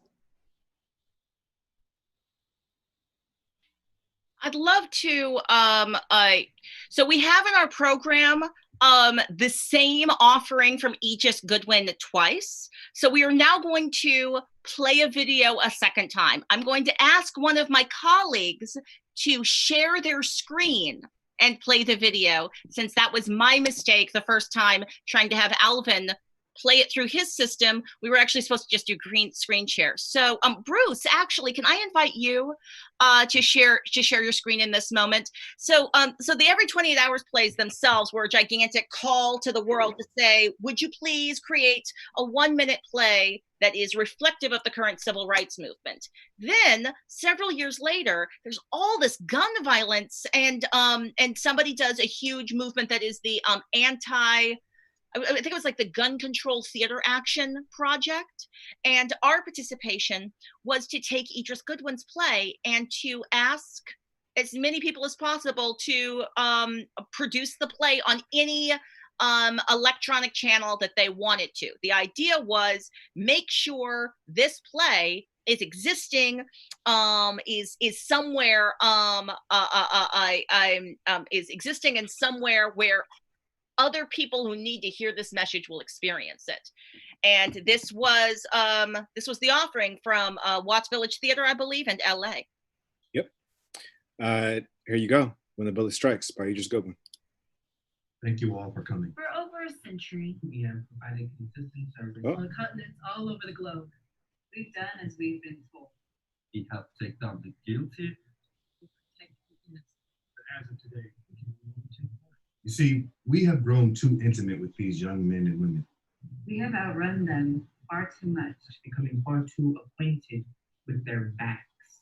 We've outnumbered them sometimes as many as 41 to 1. For over a century, we have helped hunters and saviors and warriors. We were made to ensure safety. But we are ending up too often in the wrong hands. Even the hands of those supposedly trained in how to use us properly. We are made to take down the guilty. But we are ending up too often inside innocent skin. So until this is sorted, we are hereby on indefinite strike. I'm talking it out loud. Signed. The bullets. The bullets. That was a collection of voices here in LA, spread out between Watts Village, the Actors Gang, and many other voices all over the community. An hour or two. What just happened? Why can't I hear stuff? And YouTube just started playing a random ad in the middle because we're live.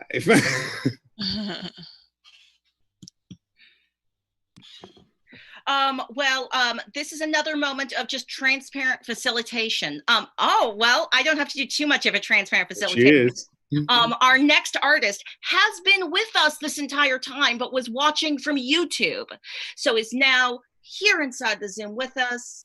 I just thank you to everyone who has shared their ideas, their talent. We've talked about some hard things and reviewed some tough stuff. This is our closing 15 minutes together, and then we're going to be transitioning back into that hard world, or potentially back into more digital space. We might be inviting you to join us in the Discord for post-show discussion and conversation. But in the meantime, let me take the microphone and hand it to Nicole Salter. Hi, guys. Thank you for giving me the opportunity to join this conversation. I see some faces. Thank you for applause. I appreciate the faces of applause, and I appreciate the coming together this moment. Gosh, so we're being transparent facilitation. Like I know I'm charged to kind of bring us home, and that's like a big charge because like, where is home and what we gonna do? A little bit, a little bit like, where's home? What we gonna do?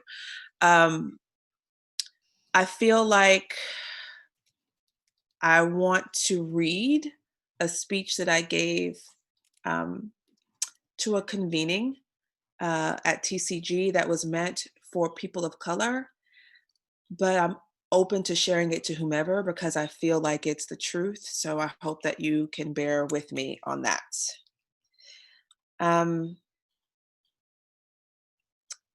this time, I feel like we have an opportunity to do something different as much as we have a need to respond to what is happening right now.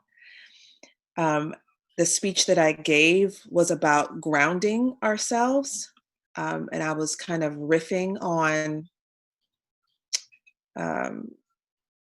August Wilson's speech to the field, the theater field, about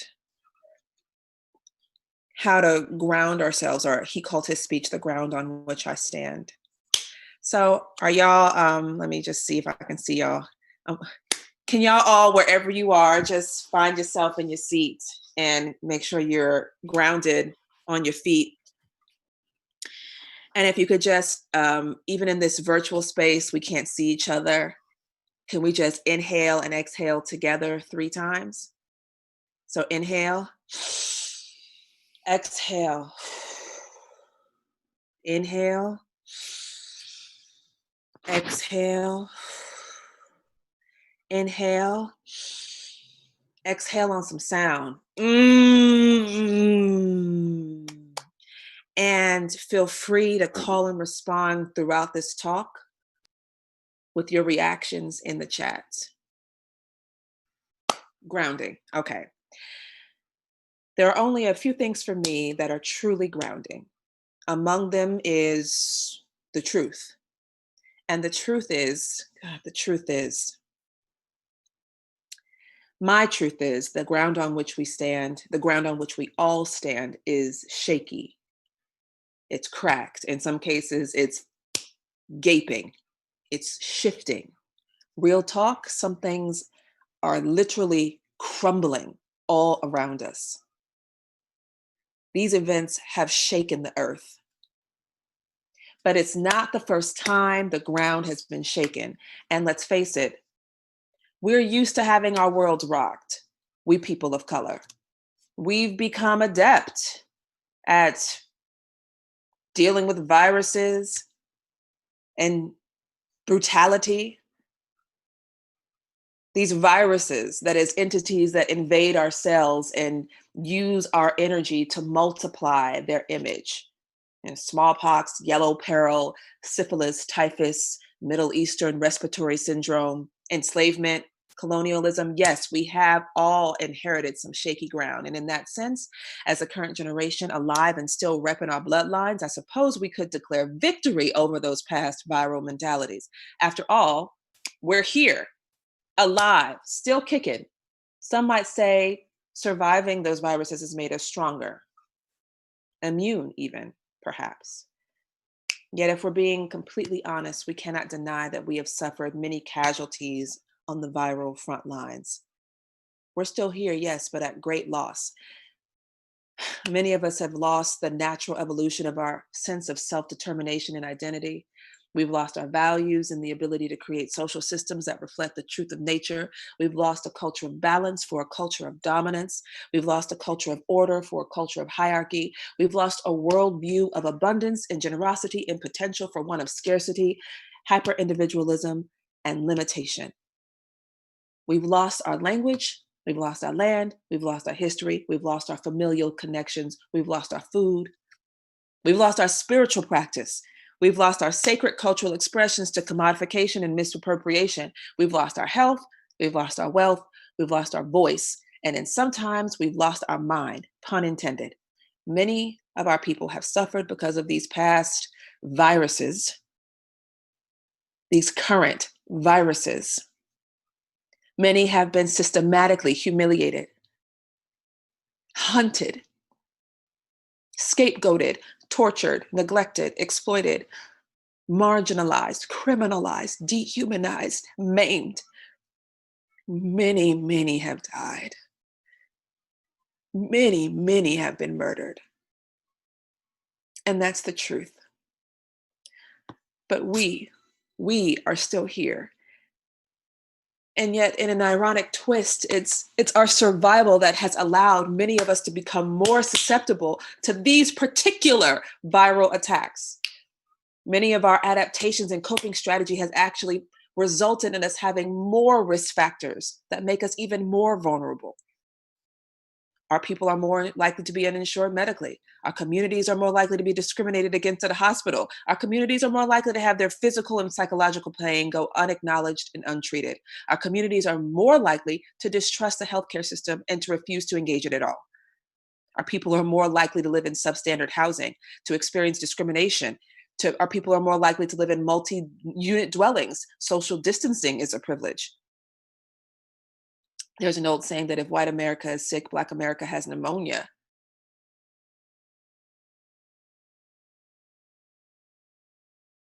COVID, I'm sorry, guys. I'm just thinking about when I wrote this speech and how much has actually shifted. Like, we thought that COVID was going to be the thing that highlights the disparities that I'm talking about. But the fact that has changed our world right now is kind of beyond this speech, y'all.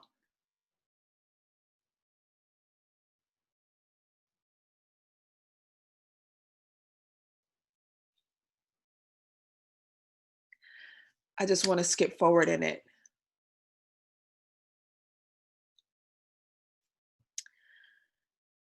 With the realities that we are facing today in this moment,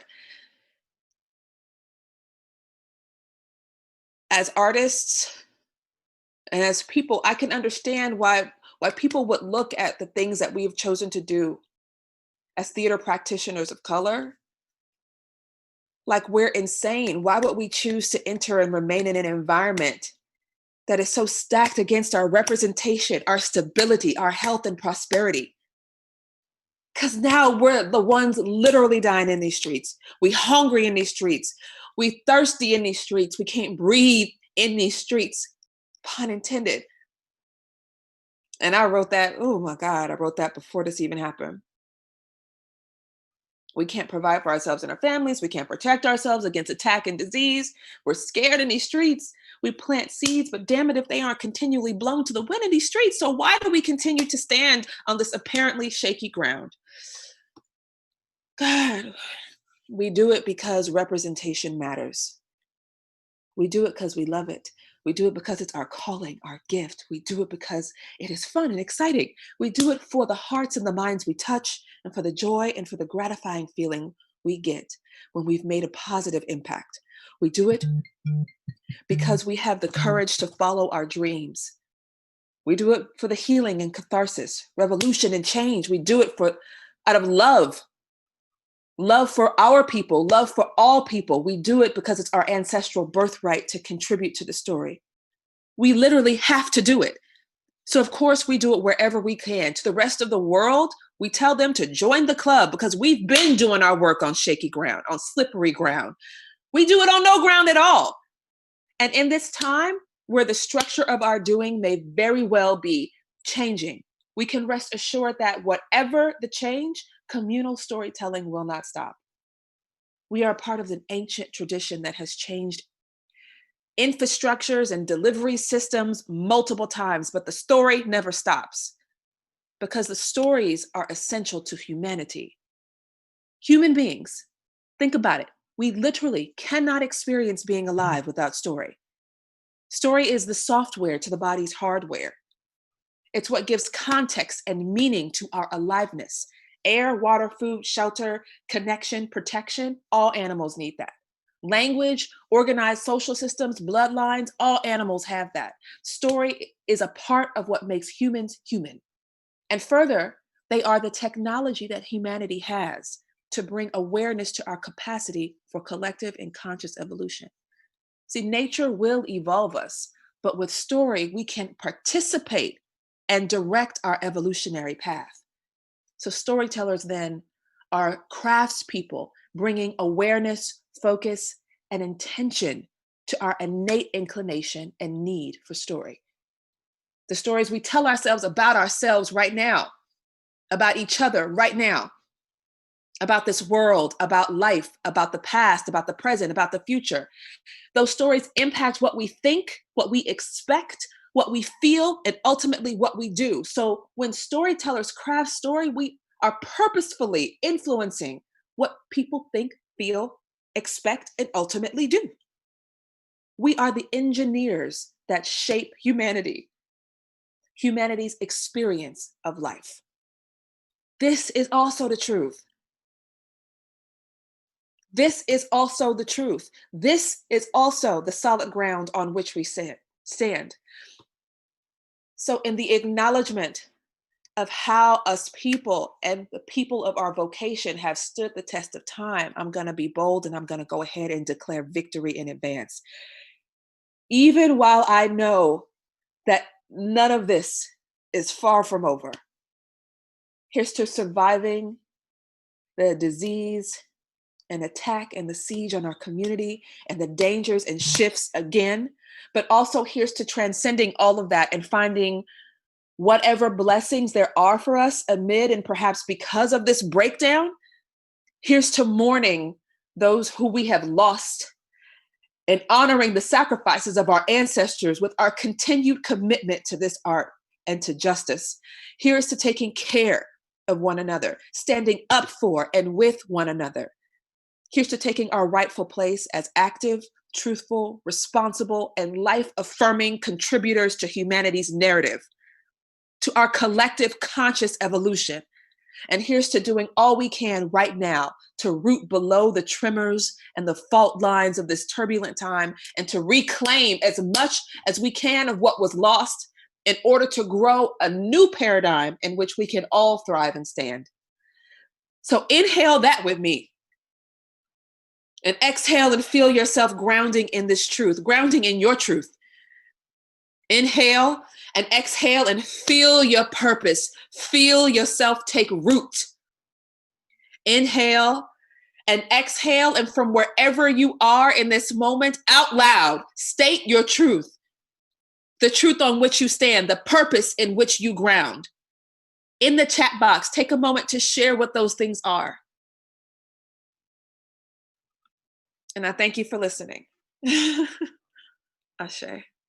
Ashe! Yeah. Ashe. Y'all hear? I can't even see. Gratitude to you, Nicole. Gratitude to every single person who, in the middle of a global pandemic, in the middle of us literally being under siege, in the middle of our cities being on fire as we are fighting to save our own lives, came together with no resources and manifested this, which is an invitation to others to join the movement and to, I hope, do the thing you just encouraged in us, Nicole. Our final moment, I'm gonna play this music. And I'm gonna ask folks, if you can, hopefully you can hear this and me at the same time. Let's dance together. I just wanted to move together in our final moments together. Turn on your camera. I don't know if you can hear this all right, but like when we leave here, we have to go back in the world. So maybe we could like give each other some energy. And then also maybe take some of that energy from each other. So I would love to see you just giving some energy, some healing energy, however that looks to you, right? It can look like anything. Because when this is done, we begin the next portion of We Charge Genocide TV, which is inviting others to contribute their content and then inviting people to take that content and start movement with it. So please, I want to do a big, gigantic thank you to Jessica LeRae for this music. Big, gigantic thank you to Roland Tagan, Artistic Director of Dancing Earth Theater, who gave me some movements for us to do together. We could rub our hands together to feel the heat of movement between them. And then feel yourself with that heat. Feel yourself with that heat. And then when you are done feeling yourself, maybe share some of that feeling with us. That grounding you did, maybe take some of that grounding breath and share it with all of us. Hello!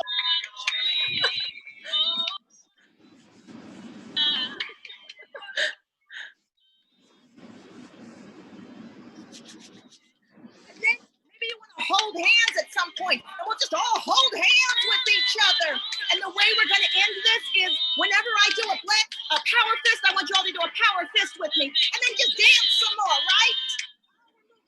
And then whenever we do the power fist, y'all join me in this power fist together. But then we're just going to dance around and move our bodies. Feeling good.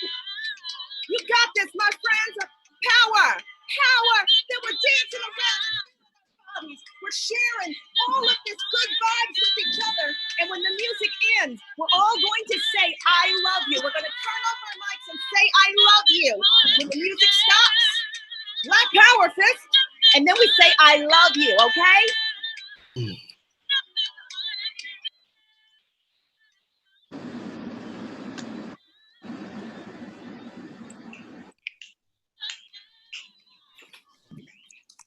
Maybe you want to see somebody's movement and do the movement they're doing. Hold hands with folks. That's what I feel like doing.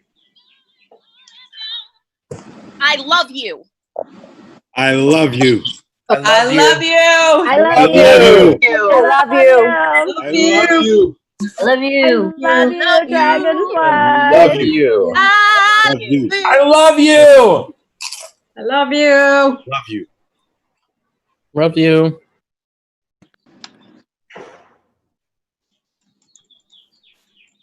Dragonfly. Dragonfly's hair is super fly.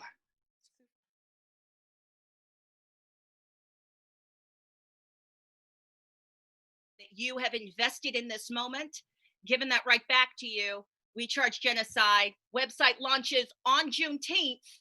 And let's see what we can make happen between then and between now and then. All right, people, onward.